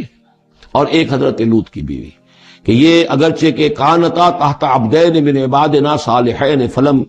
فخانتاہما فلم یغنیا عنہما من اللہ شیئا، اگرچہ وہ ہمارے دو بہت ہی نیک اور بہت ہی برگزیدہ بندوں کے تحت تھیں، ان کے گھروں میں آباد تھیں، لیکن یہ کہ انہوں نے خیانت کی، اور اس کے نتیجے میں یہ ہے کہ پھر وہ اللہ تعالیٰ کے عذاب سے ان کے شوہر انہیں بچا نہیں سکے، نہ حضرت نوح بچا سکے اپنی اس بیوی کو، اور نہ حضرت لوط بچا سکے اپنی اس بیوی کو، الا امرأتک، سوائے آپ کی بیوی کے، انہ مصیبھا ما اصابہم، اس کے اوپر تو وہی مصیبت آ کر رہنی ہے جو ان سب پر آنی ہے، ان موعدہم الصبح، اور دیکھیے ان کے وعدے کا وقت صبح کا ہے، صبح کو وہ عذاب آ جائے گا، الیس صبح بقریب، کیا صبح قریب نہیں ہے؟ یعنی اب جلدی کیجئے، اب آپ فوری طور پر یہاں سے اپنی بچیوں کو لے کر نکل جائیے۔ فلما جاء امرنا جعلنا عالیہا سافلہا، جب ہمارا حکم آ پہنچا ہم نے اس کے اونچے کو نیچا کر دیا، یعنی کسی بستی کو تلپٹ کیا جائے تو چھت نیچے ہو جائے گی اور جو بنیادیں اوپر آ جائیں گی، عالیہا سافلہا، الٹ کر رکھ دیا بستیوں کو، وامطرنا علیہا حجارۃ من سجیل، اور مزید ان کے اوپر ہم نے بارش برسائی کنکروں کی، پتھروں کی، یعنی یہ کہ ایک طرف تو یہ کہ کچھ زلزلہ آیا یا کچھ اور زمین میں دھماکہ ہوا، ایکسپلوژن ہوا جس سے وہ بستیاں الٹ گئیں، اور اس کے بعد یہ ہے کہ آسمان سے پھر بارش ہوئی ہے ان پر سجیل، یہ سجیل اصل میں فارسی کا لفظ ہے سنگ گل، سنگ گل یعنی یہ کہ مٹی جو ہے اگر کسی صحرا کے اندر تھوڑی سی پھوار پڑے اور زیادہ تیز بارش نہ ہو تو وہ ہر قطرے کے ساتھ تھوڑی سی مٹی مل کر وہ ایک چھوٹا سا دانہ بنتا ہے، اور وہ پھر دھوپ جب پڑتی ہے تو وہ پھر پک جاتا ہے، جیسے کہ کہیں آپ اینٹیں پکاتے ہیں اپنے ان کے اندر بھٹیوں کے اندر، یہ پھر کہلاتی ہے سنگ گل، یعنی یہ پتھر تو ہے لیکن یہ پتھر نہیں ہے، یہ مٹی کے بنے ہوئے پتھر ہیں، کنکر ہیں، ان کنکروں کی بارش ہوئی جس کے اندر کہ اس کو بالکل دفن کر دیا گیا، اور دونوں شہروں کو منضود تہ بر تہ، وہ جو بارش ہو رہی تھی کنکروں کی تہ بر تہ، مسومۃ عند ربک، اور وہ نشان زد تھے تیرے رب کی طرف سے، یعنی ہر ایک کے لیے معلوم تھا کہ کس کو کون سا پتھر لگنا ہے اور کون سا جو شخص ہے اس کی ہلاکت کس کے ذریعے سے ہونی ہے۔ وما ہی من الظالمین ببعید، اور یہ ان ظالموں سے کچھ زیادہ دور نہیں ہے، یعنی جو مشرکین مکہ ہیں، جو قریش ہیں اور عرب کے جو مشرک ہیں، ان سے یہ بستیاں کوئی دور تو نہیں ہیں، اس لیے کہ یہ جب جاتے تھے فلسطین کی طرف اپنے قافلے لے کر تو یہاں سے گزرتے تھے، قوم سمود کا مسکن بھی ان کے راستے میں آتے تھے، قوم مدین کا علاقہ بھی ان کے راستے میں آتا تھا، پھر یہ عمورہ اور صدوم کی بستیوں کے جو ہے یہ بھی کچھ ان کے جو آثار باقی رہ گئے تھے وہ بھی آتے تھے۔ وَإِلَىٰ مَدْيَنَ أَخَاهُمْ شُعَيْبًا، اور مدین کی طرف ہم نے بھیجا ان کے بھائی شعیب کو، میں بتا چکا ہوں یہ بنی قطورہ میں سے ہے مدین، اور پھر ان سے جو ایک قوم بڑی بنی وہ آ کر خلیج عقبہ کے داہنی طرف جو ہے یہ علاقے کے اندر آباد ہو گئی، اور یہ انٹرسیکشن ہے، روڈز کا کراس روڈ ہے، قافلے جو جنوب سے شمال کو جاتے تھے یمن سے شام کو، اور شام سے یمن کو، وہ گزرتے تھے شمالن جنوبن، اور قافلے جو عراق سے آتے تھے اور مصر کو جاتے تھے وہ گزرتے تھے شرقن غربن، اس طریقے سے یہ جو ہے انٹرسیکشن تھا ان قافلوں کا، تو یہاں بڑی خوشحالی ہوئی، کاروبار چمکے ان کے، لیکن اس قوم کے اندر پھر وہ خرابیاں آئیں جو ہم پڑھ چکے ہیں سورہ اعراف میں، کم تولنا، کم ناپنا، راہزنی کرنا، جھوٹ بولنا، دھوکہ دینا، یعنی شرک کے علاوہ۔ وَإِلَىٰ مَدْيَنَ أَخَاهُمْ شُعَيْبًا، اور مدین کی طرف ہم نے بھیجا ان کے بھائی شعیب کو، قَالَ يَا قَوْمِ اعْبُدُوا اللَّهَ مَا لَكُم مِّنْ إِلَٰهٍ غَيْرُهُ، انہوں نے بھی یہی کہا کہ اے میری قوم کے لوگو اللہ کی بندگی کرو، تمہارا کوئی الہ نہیں ہے اس کے سوا، وَلَا تَنْقُصُوا الْمِكْيَالَ وَالْمِيزَانَ، اور نہ کم رکھو پیمانوں کو اور نہ ہی میزان تول کو، إِنِّي أَرَاكُمْ بِخَيْرٍ، میں تمہیں دیکھ رہا ہوں کہ آسودہ حال ہو، اللہ نے تمہیں آسودہ حال کیا ہے، انی اخاف علیکم عذاب یوم محیط، لیکن اگر تم اپنی ان غلط بدعمالیوں سے باز نہ آئے تو مجھے اندیشہ ہے کہ تم پر ایک ایسے دن کا عذاب آ جائے گا جو تمہیں گھیر لے گا۔ وَيَا قَوْمِ أَوْفُوا الْمِكْيَالَ وَالْمِيزَانَ بِالْقِسْطِ، اور میری قوم کے لوگوں پیمانہ اور تول جو ہے عدل اور انصاف کے ساتھ پورا پورا دیا کرو، وَلَا تَبْخَسُوا النَّاسَ أَشْيَاءَهُمْ، اور مت کم کیا کرو، گھٹایا کرو لوگوں کے لیے ان کے سامان، وَلَا تَعْثَوْا فِي الْأَرْضِ مُفْسِدِينَ، اور نہ ہی زمین میں فساد بچاتے پھرو، بقیت اللہ خیر لکم، جو بھی اللہ کی طرف سے بچت ہو جائے، صحیح تولو، صحیح ناپو، پھر جو بچ جائے تو گویا کہ وہ اللہ تعالیٰ کی طرف سے تمہیں ایک نفع ہے جو اللہ نے دیا ہے، تو جو بھی صحیح تجارت کرتے ہوئے بچت ہو جائے، نفع ہو جائے، وہ بقیت اللہ ہے، بقیت اللہ خیر لکم ان کنتم مؤمنین، اگر تم مومن ہو، اگر مانتے ہو میری بات کو، ماننے والے ہو تو وہ تمہارے لیے بہتر ہے۔ وما انا علیکم بحفیظ، لیکن میں تمہارے اوپر کوئی نگران اور نگہبان نہیں ہوں، میں ٹھیکیدار نہیں ہوں، میرا کوئی زور تم پر نہیں چل رہا، میں تمہیں سمجھا رہا ہوں اور نیکی کی تلقین کر رہا ہوں۔ قالوا یا شعیب وصلاتک تأمرک ان نترک ما یعبد آباؤنا، انہوں نے کہا اے شعیب کیا تمہاری نماز تمہیں اس بات کا حکم دیتی ہے کہ ہم چھوڑ دیں ان کو کہ جن کو پوجتے تھے ہمارے آباء و اجداد؟ اگرچہ حضرت شعیب کی گفتگو میں تذکرہ نہیں ہے، لیکن یہ کہ وہ کامن مرض جو ہے، مشترک مرض، بیماری، وہ تو موجود تھا، یعنی وہ شرک۔ او ان نفعل فی اموالنا ما نشاء، یا یہ تمہاری نماز جو ہے تمہیں روکتی ہے، حکم دیتی ہے اس بات کا کہ ہم اپنے مال میں جو چاہیں نہ کر سکیں۔ ہمارا مال ہے، یہ جو آج بھی دنیا میں تصور ہے، سیکریٹ رائٹ آف اونرشپ، میرا مال ہے میں جو چاہوں کروں، اسی سے پھر وہ ساری خرابیاں پیدا ہوتی ہیں۔ مال آپ کا ہے، اللہ کی امانت ہے، آپ کے پاس ہے، مالک اللہ ہے، لیکن اس میں اللہ کے حکم کے مطابق تصرف کرنا ہے۔ یہاں کوئی سیکریٹ رائٹ آف اونرشپ نہیں ہے۔ یو آر ٹرسٹیز، یہ امانت چند روزہ نزد ماست، در حقیقت مالک ہے ہر شے خدا۔ یہ تو چند دن کی ایک امانت ہے تمہارے پاس جو ہے، ورنہ حقیقت میں تو مالک حقیقی ہر شے کا اللہ ہے۔ تو جب انسان مالک اپنے آپ کو سمجھتا ہے فی اموالنا، تو پھر ما نشاء، جو ہم چاہیں گے کریں گے، اور نفعل فی اموالنا ما نشاء، تو تم ہمیں روکنا چاہتے ہو اس چیز سے۔ تمہاری نماز اور دینداری جو ہے، اس نے تمہیں یہی سکھایا ہے کہ ایک تو ہمارے معبودوں سے ہمیں برگشتہ کرو، اور دوسرے یہ کہ ہمیں یہ کہو یہ کرو یہ نہ کرو، ہمارے مال ہیں، ہم جیسے چاہیں گے اس کے اندر معاملہ کریں گے۔ انک لانت الحلیم الرشید، ہاں ایک ہی تم ہی تو رہ گئے ہو کہ جو بہت نیک ہو، باوقار ہو، باقی تم ہم پر تنقیدیں کر رہے ہو، ہمیں کہہ رہے ہو کہ ہم غلط کام کر رہے ہیں۔ قال یا قوم ارأیتم ان کنت علی بینۃ من ربی، انہوں نے وہی بات فرمائی میری قوم کے لوگوں، سوچو اگر میں پہلے سے بھی اپنے رب کی طرف سے بینہ پر تھا، میری فطرت صحیح تھی، میرا کردار صحیح تھا، میں تمہارے ہاں ایک نیک انسان کی حیثیت سے معروف تھا، جیسے حضور الصادق الامین کی حیثیت سے متعارف تھے، وَرَزَقَنِي مِنْهُ رِزْقًا حَسَنًا، اور اللہ تعالیٰ نے اور اپنے پاس سے مجھے اچھا رزق دیا ہے، وحی آئی ہے، نبوت مجھے مل گئی ہے، وَمَا أُرِيدُ ان اخالفکم الی ما انہاکم عنہ، اور میں یہ ہرگز نہیں چاہتا کہ جس چیز سے تمہیں میں روک رہا ہوں، تمہیں اس سے روک کر میں خود وہی کام کرنے لگوں۔ ان ارید الا الاصلاح، میں نہیں چاہتا سوائے اصلاح کے، بستطاعت، جتنا بھی میرے امکان میں ہو، وما توفیقی الا باللہ، اور میری توفیق تو ہے تو اللہ ہی کی طرف سے ہے، جو بھی میرے اندر ہمت ہے، جو بھی استقامت ہے، اور جو بھی مجھ سے کام بن رہا ہے وہ اللہ کی طرف سے ہے۔ علیہ توکل، تو میں نے اسی پر توکل کیا ہے، وإلیہ انیب، اور اسی کی طرف میرا رجوع کرنا ہے۔ وَيَا قَوْمِ لَا يَجْرِمَنَّكُمْ شِقَاقِي أَن يُصِيبَكُم مِّثْلُ مَا أَصَابَ قَوْمَ نُوحٍ أَوْ قَوْمَ هُودٍ أَوْ قَوْمَ صَالِحٍ وَمَا قَوْمُ لُوطٍ مِّنكُمْ بِبَعِيدٍ صدق اللہ العظیم۔ رب اشرح لي صدري ويسر لي أمري واحلل عقدة من لساني يفقهوا قولي۔ اللهم ربنا ألهمنا رشدنا وأعذنا من شرور أنفسنا، اللهم أرنا الحق حقا وارزقنا اتباعه وأرنا الباطل باطلا وارزقنا اجتنابه، اللهم ربنا آنس وحشتنا في قبورنا وارحمنا بالقرآن العظيم، اللهم اجعله لنا إماما ونورا وهدى ورحمة، اللهم ذكرنا منه ما نسينا وعلمنا منه ما جهلنا، وارزقنا تلاوته آناء الليل وآناء النهار واجعله لنا حجة يا رب العالمين آمین۔ رمضان مبارک کا پہلا عشرہ مکمل ہو جانا آپ سب حضرات کو مبارک ہو۔ آج کے شب سے دوسرا عشرہ شروع ہو رہا ہے۔ پہلے عشرے کو حضور نے عشرہ رحمت قرار دیا ہے، اور یہ عشرہ مغفرت ہے۔ سورہ ہود کے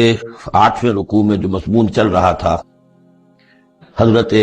شعیب علیہ السلام اور ان کی قوم کے مابین جو رد و قدح کی تفصیل بیان ہو رہی تھی، اس میں ایک اہم نقطہ آیا ہے، وَيَا قَوْمِ لَا يَجْرِمَنَّكُمْ شِقَاقِي، اور دیکھو اے میری قوم کے لوگو، تمہیں میری دشمنی، میرا ذاتی بغض اس بات پر آمادہ نہ کر دے کہ تمہارا وہ انجام ہو جائے ان یصیبکم مثل ما اصاب قوم نوح، کہ تم پر بھی وہی عذاب آئے اللہ کا جیسا کہ آیا تھا قوم نوح پر، او قوم ہود، او قوم ہود، یا جو آیا تھا قوم ہود پر، او قوم صالح، یا جو آیا تھا قوم صالح پر، لوط منکم ببعید، اور قوم لوط تو تم سے زیادہ دور بھی نہیں۔ یہ چار جو ہیں قوموں کے اوپر عذاب آ چکا تھا حضرت شعیب علیہ السلام کی قوم پر عذاب آنے سے پہلے، حضرت نوح، حضرت ہود، اور جہاں جن شہروں تک حضرت لوط علیہ السلام بھیجے گئے، یعنی صدوم اور عامورہ کی بستیاں، اور یہ جو بستیاں تھیں دونوں جن پر عذاب آیا ہے، بعید ہونے کا معاملہ ان کا دونوں اعتبار سے ہے، زمانی اعتبار سے بھی، مکانی اعتبار سے بھی۔ جغرافیے میں بھی ہم نے دیکھ لیا کہ خلیج عقبہ کے مشرقی ساحل کے ساتھ جو ہے علاقہ جو ہے یہ تھا کہ جو اصحاب مدین کا ہے، جن میں شعیب بھیجے گئے، ان سے ذرا ہٹ کر مشرق میں جو ہے بحیرہ بردار ہے، اور بحیرہ بردار کے ساحل کے اوپر یہ شہر آباد تھے۔ تو جغرافیائی اور زمینی اعتبار سے بھی فاصلہ نہیں ہے، زمانی اعتبار سے بھی زیادہ فصل نہیں ہے۔ اور اگرچہ بعض لوگوں کا خیال یہ ہے کہ حضرت موسیٰ علیہ السلام جب مدین گئے تھے، مصر سے اپنی جان بچا کر نکلے تھے، تو پھر وہاں جس شیخ کے پاس وہ رہے ہیں اور جس کی بیٹی سے پھر انہوں نے شادی کی ہے، اس کے بارے میں لوگوں نے یہ خیال ظاہر کیا کہ وہ حضرت شعیب تھے۔ مجھے اس سے سختی سے اختلاف ہے، اور مجھے ان لوگوں کی رائے سے اتفاق ہے جو سمجھتے ہیں کہ یہ ممکن ہی نہیں ہے۔ حضرت شعیب کی قوم کے اوپر جو عذاب آ چکا تھا، اس کے بعد جو لوگ بچے کھچے وہاں آباد تھے، ان میں کوئی نیک آدمی تھا کہ جس کے پاس حضرت موسیٰ علیہ السلام کا جانا ہوا ہے۔ لیکن یہ کہ بہرحال اتنا فصل کوئی ہزاروں برس کا نہیں ہے ان کے مابین، سینکڑوں برس کا بھی شاید نہ ہو، قریب کا ہے معاملہ، زمانی اعتبار سے بھی اور زمینی اعتبار سے بھی۔ اب جو نقطہ اس میں اہم ہے وہ یہ ہے کہ بسا اوقات کسی شخص کو کسی داعی حق سے ذاتی پرخاش ہوتی ہے، کوئی ذاتی بغض ہے، کوئی ذاتی دشمنی ہے، کسی سبب سے ہے، اس کے نفسیاتی اسباب ہو سکتے ہیں اور بہت سے اسباب ہو سکتے ہیں، اور صرف ایک ذاتی پرخاش کی وجہ سے وہ اس کی دعوت کو رد کرتا ہے، اس کی مخالفت پر کمر بستہ ہو جاتا ہے، اس کی دشمنی اختیار کرتا ہے۔ نتیجہ کیا ہے؟ اس کا کچھ نہیں بگاڑتا، اپنے آپ کو برباد کر لیتا ہے، اپنی تباہی کو دعوت دیتا ہے۔ تو اے میری قوم کے لوگ، میری زدم زدہ میں تم کہیں اس انجام سے دو چار نہ ہو جانا، ایسا نہ ہو کہ میرا بغض اور میری عداوت جو ہے، وَيَا قَوْمِ لَا يَجْرِمَنَّكُمْ شِقَاقِي أَن يُصِيبَكُمْ مِثْلُ مَا أَصَابَ قَوْمَ نُوحٍ أَوْ قَوْمَ هُودٍ أَوْ قَوْمَ صَالِحٍ وَمَا قَوْمُ لُوطٍ مِّنكُمْ بِبَعِيدٍ وَاسْتَغْفِرُوا رَبَّكُمْ۔ اور دیکھو استغفار کرو اپنے رب سے، ثم توبوا الیہ، پھر اس کی طرف رجوع کرو، اس کی طرف آگے بڑھو، اس کی اطاعت کرو، اس کی فرمانبرداری کرو۔ ان ربی رحیم ودود، یقیناً میرا رب رحیم بھی ہے، ودود بھی ہے، بہت فرمانے والا ہے۔ قال یا شعیب ما نفقہ کثیرا مما تقول، ان کا کہ اے شعیب تم جو کچھ کہتے ہو اس کی اکثر بات تو ہماری سمجھ میں نہیں آتی، کیا کہہ رہے ہو تم؟ یعنی یہ کہ ذہنوں کے سانچے اتنے بگڑ گئے ہوتے ہیں کہ سیدھی بات ان میں فٹ بیٹھتی نہیں۔ ما نفقہ کثیرا مما تقول وانا لنراک فینا ضعیفا، ہم تو یہ دیکھ رہے ہیں کہ تم ہمارے اندر کوئی طاقتور آدمی نہیں ہو، کمزور سے آدمی ہو، ہم تو دیکھتے ہیں کہ تمہارے پاس کوئی قوت نہیں ہے۔ لولا رہتو کا، اگر نہ ہوتا تمہارا خاندان، لرجمناکا، تو ہم تجھے کبھی کا جو سنسار کر چکے ہوتے۔ اب یہ بات بہت اہم ہے اس وقت، اصل میں یہ جو صورت مکی نازل ہو رہی ہیں، جو حضور کی دعوت اور تحریک جس دور سے گزر رہی تھی اور جو کچھ ہو رہا تھا، وہ اس کا ایک عکس سابقہ انبیاء اور رسل کے حالات میں بھی جو ہے، تو وہ اسی دور کی مناسبت سے وہی باتیں نمایاں کی جاتی ہیں۔ یعنی جو تکرار ہوئی ہے ان رسولوں کے حالات کی، وہ تکرار محض نہیں ہے، بلکہ ہر جگہ پر جس دور میں وہ صورت نازل ہو رہی ہے جن میں ان کا تذکرہ ہو رہا ہے، اس دور میں جو خاص مسائل ہیں کہ جو درپیش ہیں محمد الرسول اللہ صلی اللہ علیہ وسلم اور آپ کے صحابہ کو، تو ان کے مناسبت سے جو ہدایت ہے، دل جوئی ہے، مسلمانوں کے لیے رہنمائی ہے، وہ حصہ ان رسولوں کی تعلیمات اور تاریخ کا بیان کیا جاتا ہے۔ اب یہاں مکے میں بھی شکل یہ ہو چکی تھی کہ بقیہ سب قریش جو ہیں وہ حضور کے خلاف جو ہے سخت غیظ اور غضب کے اندر مبتلا تھے، لیکن چونکہ حضور کے چچا ابو طالب یہ خاندان بنی ہاشم کے سردار تھے اور انہیں ذاتی محبت تھی، وہ چاہے ایمان نہیں لائے حضور پر صلی اللہ علیہ وسلم، لیکن ذاتی محبت انہیں اتنی تھی کہ انہوں نے آخری وقت تک سپورٹ کیا ہے۔ اور قبائلی زندگی میں یہ ہوتا ہے کہ اگر کہیں کسی ایک خاندان کے کسی فرد کے اوپر کوئی ہاتھ اٹھایا جائے تو پھر وہ خاندان انتقام لیتا ہے۔ اس کا مطلب یہ ہوتا کہ حضور کے خلاف وہ کوئی اقدام کرتے ہیں تو گویا کہ ان فائٹنگ شروع ہو جائے گی، داخلی خانہ جنگی شروع ہو جائے گی بنو ہاشم کی، ان لوگوں کے خلاف کہ جو حضور کو کوئی غضب پہنچائیں، نقصان پہنچائیں۔ یہ تحفظ ملا ہوا تھا محمد الرسول اللہ صلی اللہ علیہ وسلم کو اللہ تعالیٰ کی طرف سے۔ اگر خدا نہ خواستہ ابو لہب ہوتا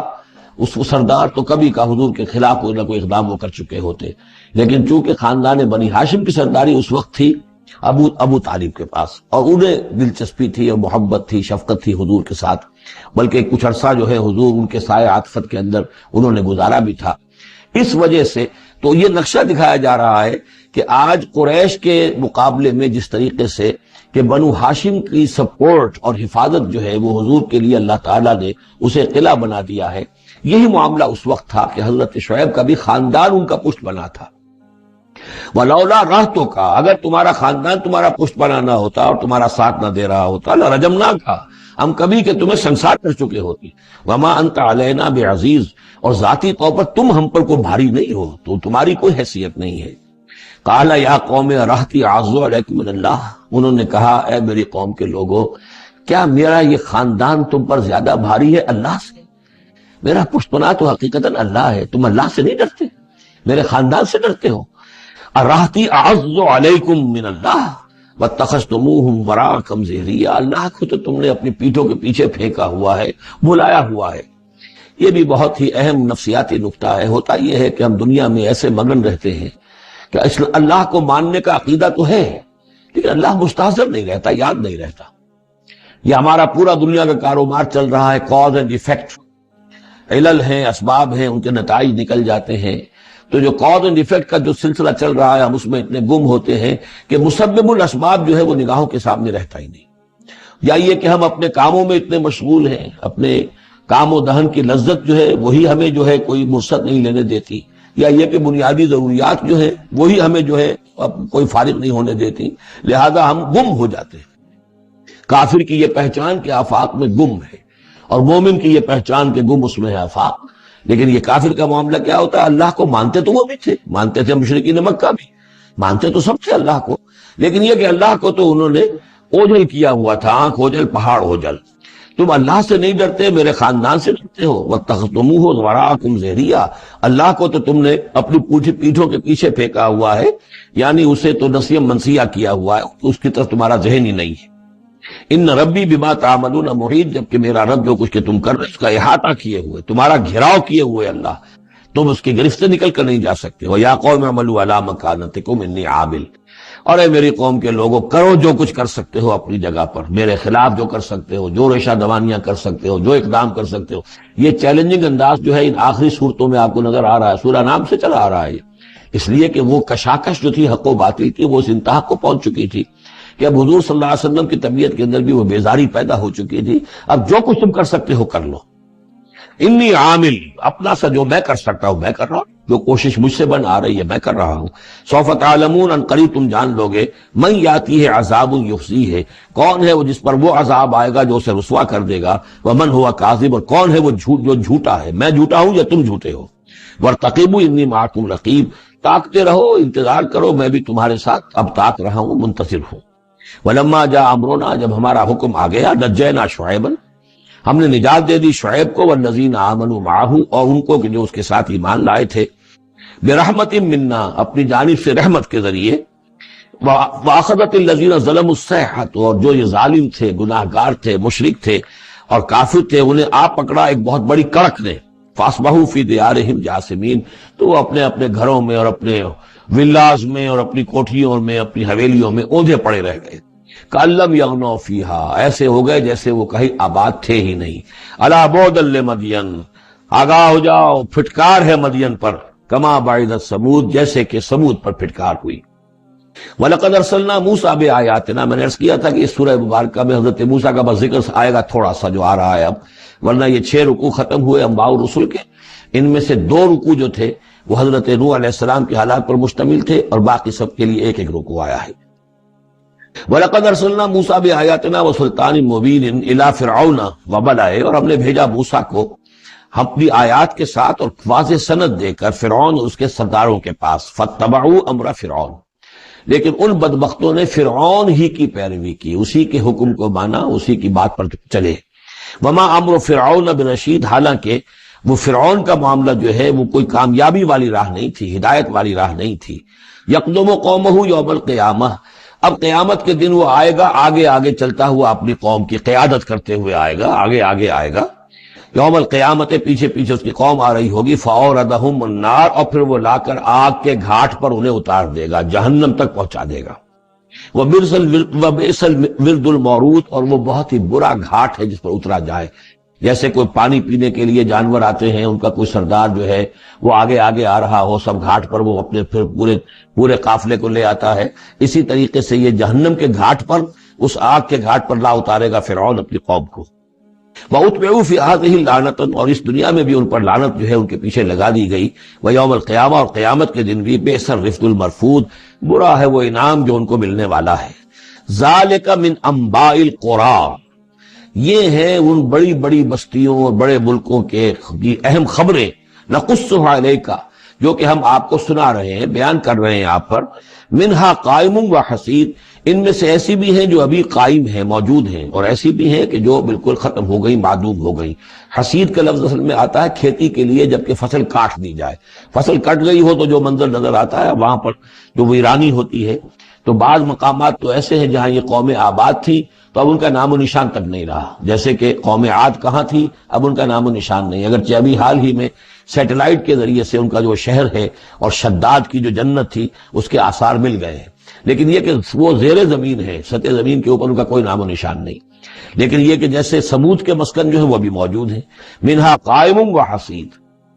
وما ظلمناہم ولکن ظلموا انفسہم، اور ہم نے ان پر کوئی ظلم نہیں کیا، انہوں نے اپنی جانوں پر خود ظلم اٹھایا۔ فما اغنت عنہم آلہتہم التی یدعون من دون اللہ، تو کچھ کام نہ آ سکے اور کچھ بچا نہ سکے انہیں ان کے وہ آلہہ، وہ معبود کہ جنہیں وہ پکارا کرتے تھے اللہ کے سوا، من شیء، کچھ بھی، لما جاء امر ربک، جب تیرے رب کا حکم آ گیا، وما زادوہم غیر تتبیب، اور انہوں نے کچھ اضافہ نہیں کیا ان کے حق میں مگر تباہی اور بربادی کا۔ وَكَذَلِكَ أَخْذُ رَبِّكَ إِذَا أَخَذَ الْقُرَىٰ، اور ایسے ہی ہوتی ہے پکڑ آپ کے رب کی اے نبی جب وہ پکڑتا ہے بستیوں کو، وہی ظالمۃ، جبکہ وہ ظالم ہوتی ہیں، گناہ گار ہوتی ہیں، ان میں گناہ کا اور معصیت کا عام چلن ہو جاتا ہے۔ ان اخذہ علیم شدید، یقیناً اس کی پکڑ جو ہے وہ بڑی دردناک بھی ہے، بڑی سخت ہے، جیسے کہ آخری پارے میں ان بطش ربک لشدید،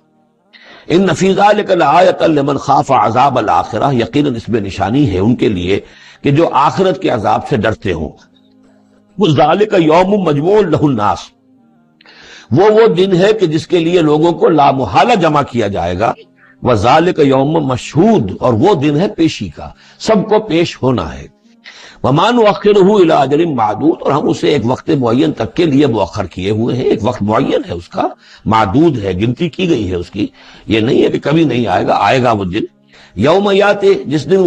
جب کہ وہ دن آ جائے گا، لا تکلم نفس الا باذنہ، کوئی ذی نفس زبان نہیں کھول سکے گا مگر اللہ کے اذن سے۔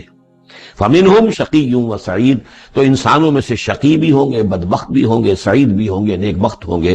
فاما الذین شقوا، تو وہ لوگ کہ جو بدبخت ہیں، ففی النار لہم فیہا زفیر و شہیق، وہ آگ میں ہوں گے جس میں ان کو وہاں چیخنا، چلانا ہے، دھارنا ہے اپنے درد سے، کرب سے۔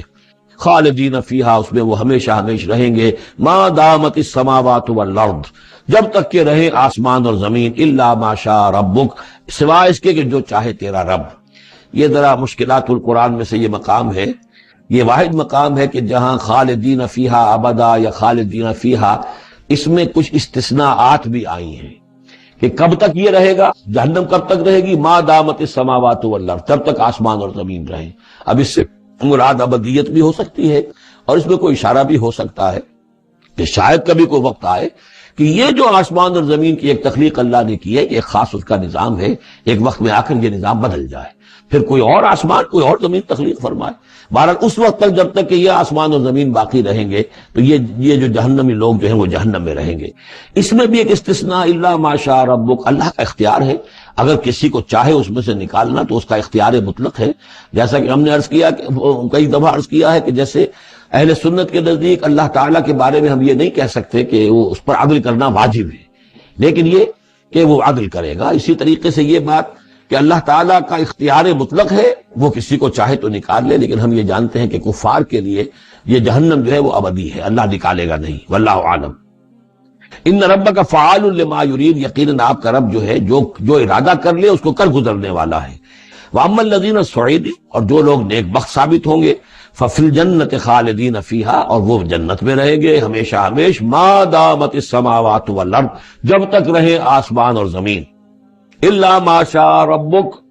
سوائے اس کے کہ جو آپ کا رب چاہے، عطان غیر مجزوز، اور یہ جو بخشش ہے یہ بے انتہا ہوگی، اس کا خاتمہ کبھی نہیں ہوگا۔ یہ اضافی لفظ جنت کے لیے آ رہا ہے کہ جو دوزخ کے لیے نہیں آیا۔ یہ جو ذرا سا باریک باریک فرق ہوتا ہے، پھر اس سے بڑے فلسفیانہ نکتے نکلتے ہیں، اس سے پھر محققین نے، علماء نے جو ہیں پھر بہت سے دلائل استدلال کیے ہیں۔ چنانچہ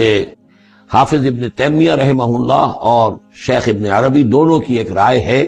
جو اہل سنت کا جو عام اجماعی عقیدہ ہے اس سے مختلف ہے۔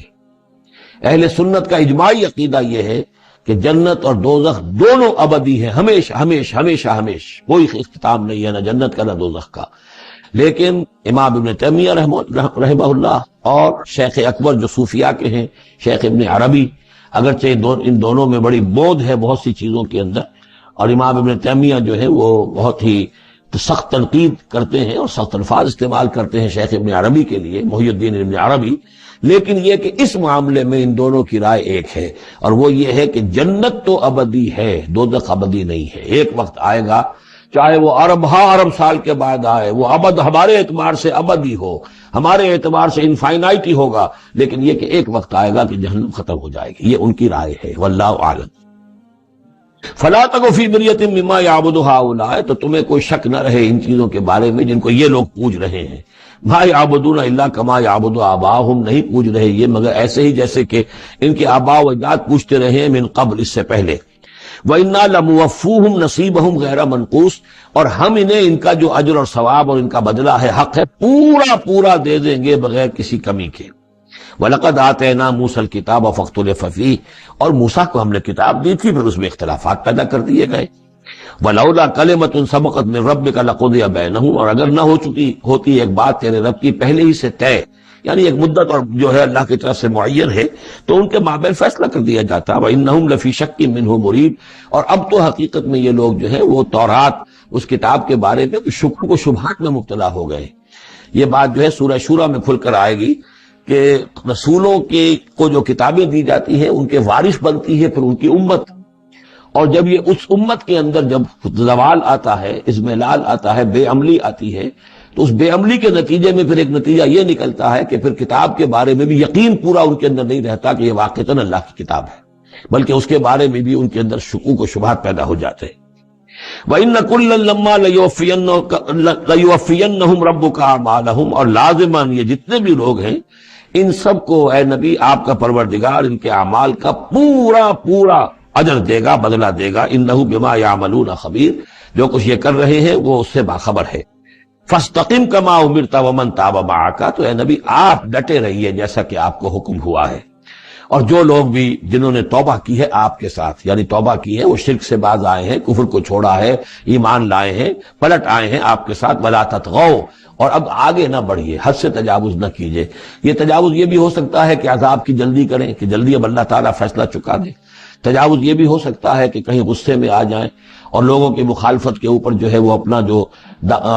حلم جو ہے اس کا دامن ہاتھ سے چھوڑ بیٹھے، تو یہ مختلف چیزیں ہو سکتی ہیں۔ اِنَّهُ بِمَا تَعْمَلُونَ بَصِيرٌ، جو کچھ تم کر رہے ہیں اسے بھی اللہ دیکھ رہا ہے، جو کچھ وہ کر رہے ہیں اسے بھی دیکھ رہا ہے، اس کو ان کی سزا دے گا، تمہیں تمہارا اجر و ثواب دے گا۔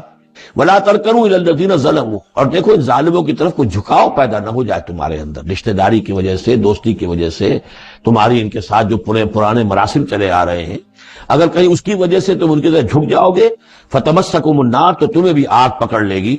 وَمَا لَكُم مِّن دُونِ اللَّهِ مِنْ أَوْلِيَاءَ، اور پھر تمہیں اللہ سے بچانے والے کوئی حمایتی نہیں ہوں گے، ثُمَّ لَا تُنصَرُونَ، پھر تمہاری مدد نہیں کی جائے گی۔ وَأَقِمِ الصَّلَاةَ طَرَفَيِ النَّهَارِ وَزُلَفًا مِّنَ اللَّيْلِ، اور اے نبی نماز کو قائم رکھیے۔ اب یہ سارے خطابات آپ دیکھ رہے ہیں کہ بظاہر واحد کے صیغے میں حضور سے ہو رہے ہیں، لیکن یہاں پر خطاب امت سے، مسلمانوں سے، حضور کی وساطت سے اہل ایمان جو ہے وہ مخاطب ہے۔ نماز قائم رکھو، دن کے دونوں طرف، فجر ہے ادھر مغرب ہے یا عصر ہے، یہ نہار کا دو طرف جو ہے وہ تو فجر اور عصر شمار ہوں گے، وَزُلَفًا مِّنَ اللَّيْلِ، اور کچھ ٹکڑے رات کے، اب مغرب عشاء کو بھی ہم شمار کر سکتے ہیں رات میں، تو اس طریقے سے یہ مختلف، شروع میں جیسے اوقات آئے ہیں تو ان میں ابھی پوری طریقے سے 5 نمازوں کا نظام نہیں تھا، وہ تو سن 11 نبوی میں جبکہ یہ معراج ہوئی ہے اس وقت پھر 5 نمازوں کا نظام آیا ہے، ورنہ پورے مکی دور کے 10 برس بلکہ 10.5 برس تک وہ نمازوں کا نظام ایسا ہی تھا کہ کبھی صبح شام کی بات کہہ دی ہے، صبح شام کرو اور یا یہ کہ سورہ بنی اسرائیل میں بھی ایک بات آ جائے گی، وہ وہاں پڑھیں گے۔ وَأَقِمِ الصَّلَاةَ طَرَفَيَ النَّهَارِ وَزُلَفًا مِّنَ اللَّيْلِ إِنَّ الْحَسَنَاتِ يُذْهِبْنَ السَّيِّئَاتِ، یقیناً نیکیاں بدیوں کو دور کر دیتی ہیں۔ ذَلِكَ ذِكْرَىٰ لِلذَّاکِرِینَ، اور یہ یاد دہانی ہے یاد رکھنے والوں کے لیے۔ وَاصْبِرْ فَإِنَّ اللَّهَ لَا يُضِيعُ أَجْرَ الْمُحْسِنِينَ، اور صبر کیجئے، اور اللہ تعالیٰ محسنین کا، نیکی کرنے والوں کے صبر کو ضائع نہیں کرتا۔ فلولا کان من القرون من قبلکم اولو بقیۃ، تو کیوں نہ ایسا ہوا کہ ہوتے ان قوموں میں جو تم سے پہلے تھی ایسے اولو بقیہ ہوتے، ایسے حق کے علمبردار ہوتے، ینہون عن الفساد فی الارض، کہ جو لوگوں کو اپنی اپنی قوموں کو روکتے رہتے زمین میں فساد مچانے سے، الا قلیلا ممن انجینا منہم، سوائے اس کے کہ کچھ کم ہوئے، بہت تھوڑے لوگ ہوئے جن میں سے کہ ہم نے بچا لیا۔ یعنی جو لوگ بھی نہیں منکر کرتے رہے، روکتے رہے، بدی سے روکتے رہے، کفر سے روکتے رہے، شرک سے روکتے رہے، ان کے بارے میں بار بار یہ بات آ رہی ہے کہ اللہ تعالیٰ ان کو بچا لیتا ہے۔ وَاتَّبَعَ الَّذِينَ ظَلَمُوا مَا أُتْرِفُوا فِيهِ، اور وہ لوگ کہ جنہوں نے گناہ کی روش اختیار کی، وہ تو انہوں نے پیروی کی اپنی اسی چیزوں کی جس میں کہ ان کو ساز و سامان دیا گیا تھا، عیش جو ان کو دے دیا گیا تھا، کانوا مجرمین وکانوا مجرمین، اور یقیناً وہ مجرم تھے۔ وَمَا كَانَ رَبُّكَ لِيُهْلِكَ الْقُرَىٰ بِظُلْمٍ، اور آپ کا رب بستیوں کو ظلم کے ساتھ ہلاک کرنے والا نہیں ہے کہ خام بغیر ان کی یعنی خرابی کے اعمال کے، بغیر ان کے جرائم کے ان کو ایسے ہی ہلاک کر دیتا۔ وما کان ربک لیہلک القری بظلم واہلھا مصلحون، جبکہ اس میں بسنے والے لوگ جو ہیں وہ مصلح ہوں، اچھے کردار کے لوگ ہوں، اصلاح کرنے والے ہوں، صالح ہوں۔ وَلَوْ شَاءَ رَبُّكَ لَجَعَلَ النَّاسَ أُمَّةً وَاحِدَةً، اگر اللہ چاہتا، آپ کا رب چاہتا تو تمام نوع انسانی کو ایک ہی امت بنا دیتا۔ وَلَا يَزَالُونَ مُخْتَلِفِينَ، لیکن نہیں، یہ اختلاف کرتے ہی رہیں گے۔ انسانوں میں اختلاف ہمیشہ باقی رہے گا، صرف فرق یہ ہے کہ اختلاف کو ایک حد تک رکھا جائے، تفرقہ نہ ہو جائے۔ اختلاف اختلاف ہے، ایک رائے میری، ایک رائے آپ کی ہے، ٹھیک ہے، آپ کی رائے، آپ کے پاس یہ دلائل ہیں، آپ کا دل اس پر ٹھک گیا ہے، آپ اس پر عمل کیجئے۔ میرے پاس یہ دلیل ہے، میرا دل اس پر ٹھکتا ہے، میں اس حدیث کو زیادہ قوی سمجھتا ہوں، آپ نے اس کو زیادہ جو ہے مضبوط سمجھا ہے، کوئی حرج نہیں۔ میں بھی قرآن و سنت سے استدلال کر رہا ہوں، آپ بھی قرآن و سنت سے استدلال کر رہے ہیں۔ امام ابو حنیفہ نے بھی کیا ہے تو وہی سے استدلال کیا ہے، امام شافعی نے بھی کیا، تو اختلاف ہے۔ تفرقہ نہ ہو کہ تم اور، من دیگرم تو دیگری، میں اور ہوں تم اور ہو، یہ تفرقہ جو ہے وہ کفر ہے۔ لیکن اختلاف لا یزالون مختلفین، وہ تو یہ ہے کہ گلہائے رنگا رنگ سے ہے رونق چمن، اے ذوق جہاں کو ہے زیب اختلاف سے۔ اختلاف جو ہے مونوٹنی اگر دنیا میں ہو تو طبیعت انسان کے محتاج ہے، یہاں تو یہ کہ رنگا رنگی ہو، تنوع ہو، تو اس سے ہی انسان جو یہاں کی جو زیبائش ہے اور رونقیں ہیں۔ وَلَا يَزَالُونَ مُخْتَلِفِينَ إِلَّا مَن رَحِمَ رَبُّكَ، سوائے اس کے کہ جس پر تیرا رب رحم فرما دے۔ وَلِذَالِكَ خَلَقَهُمْ، اللہ نے بنایا ہی اسی حساب سے ہے ان کو۔ دو افراد کے مزاج ایک نہیں ہے، دو افراد کے انگوٹھوں کی وہ یہ نشان ایک نہیں، لکیریں ایک جیسی نہیں ہے، دو انسانوں کی شکلیں ایک جیسی نہیں ہے، یہ تو اللہ تعالیٰ نے بنایا ہے تخلیق کے اندر۔ اب جینز کسی کے کچھ ہے، کسی کے کچھ ہے، کسی میں کچھ جو ہے اور اثرات آ رہے ہیں، کسی میں کسی اور طرح کے اثرات آ رہے ہیں۔ الناس کالمعادن، اور یہ تمام انسان بھی معدنیات کی طرح ہیں، تو اس طرح ہی اللہ تعالیٰ نے جو پیدا کیا ہے وہ ایک جیسی شے تو نہیں پیدا کی۔ وَتَمَّتْ كَلِمَةُ رَبِّكَ لَأَمْلَأَنَّ جَهَنَّمَ مِنَ الْجِنَّةِ وَالنَّاسِ أَجْمَعِينَ، اور تیرے رب کی یہ بات پوری ہو کر رہے گی کہ میں پر کر کے رہوں گا جہنم کو جنوں سے اور انسانوں سے، سب سے۔ یعنی اس نے جنت بنائی ہے، اس کو بھی اس نے آباد کرنا ہے اہل حق کے ذریعے سے، جہنم بھی تو بنا رکھی ہے، اس کا ایندھن بھی اسے درکار ہے۔ تو اس دنیا کے اندر جو کفار ہیں، مشرکین ہیں، گناہگار ہیں، جو عیاشیاں کر رہے ہیں، بدماش ہیں، اور جو ظالم ہیں، یہ ظاہر بات ہے کہ جہنم کے لیے ایندھن ہے جو اللہ نے فراہم کیا ہے۔ وَكُلًّا نَقُصُّ عَلَيْكَ مِنْ أَنْبَاءِ الرُّسُلِ، اب یہ وہ اصطلاح آ گئی جس کا میں بار بار ذکر کر رہا تھا، انباء الرسل۔ اور یہ سب چیزیں جو ہم بیان کر رہے ہیں محمد آپ پر، یہ رسولوں کی بڑی اہم خبروں میں سے ہیں۔ حضرت نوح، حضرت ہود، حضرت صالح، حضرت لوط، حضرت شعیب، حضرت موسیٰ، یہ حالات جو بیان کر رہے ہیں، من انباء الرسل ما نثبت بہ فؤادک، اور یہ اس لیے تاکہ اس کے ذریعے سے آپ کے دل کو جما دے، مضبوطی دے۔ یعنی جو کچھ آپ پر اور آپ کے ساتھی اہل ایمان پر آج بیت رہی ہے کوئی نئی بات نہیں ہے، ہمیشہ یہی ہوا ہے۔ ہمارے رسول جب بھی آئے ایسی مخالفت ہوئی ہے، اسی طرح کی انہوں نے مشقتیں جھیلی ہیں۔ حضرت شعیب کو بھی یہی کہا گیا کہ اگر تمہارا خاندان نہ ہوتا تو ہم کبھی کہ تمہیں جو ہلاک کر چکے ہوتے، تو اگر اسی صورت سے آ جائے محمد صلی اللہ علیہ وسلم آپ دو چار ہیں تو یہ کوئی نئی بات نہیں ہے، یہ تو گویا کہ اس راستے کے یہ تو لازمی جو ہے اس کے حالات ہیں۔ تو اس سے یہ کہ دل کو تثبیت ہوتی ہے کہ بالآخر کامیاب کون ہوا۔ آیا حضرت شعیب کی قوم کامیاب ہوئی یا حضرت شعیب کامیاب ہوئے؟ تو بالآخر کامیابی اے نبی آپ کی اور آپ کے ساتھیوں کی ہے۔ وَجَاءَكَ فِي هَٰذِهِ الْحَقُّ، اور اس قرآن میں یا اس سورہ مبارکہ میں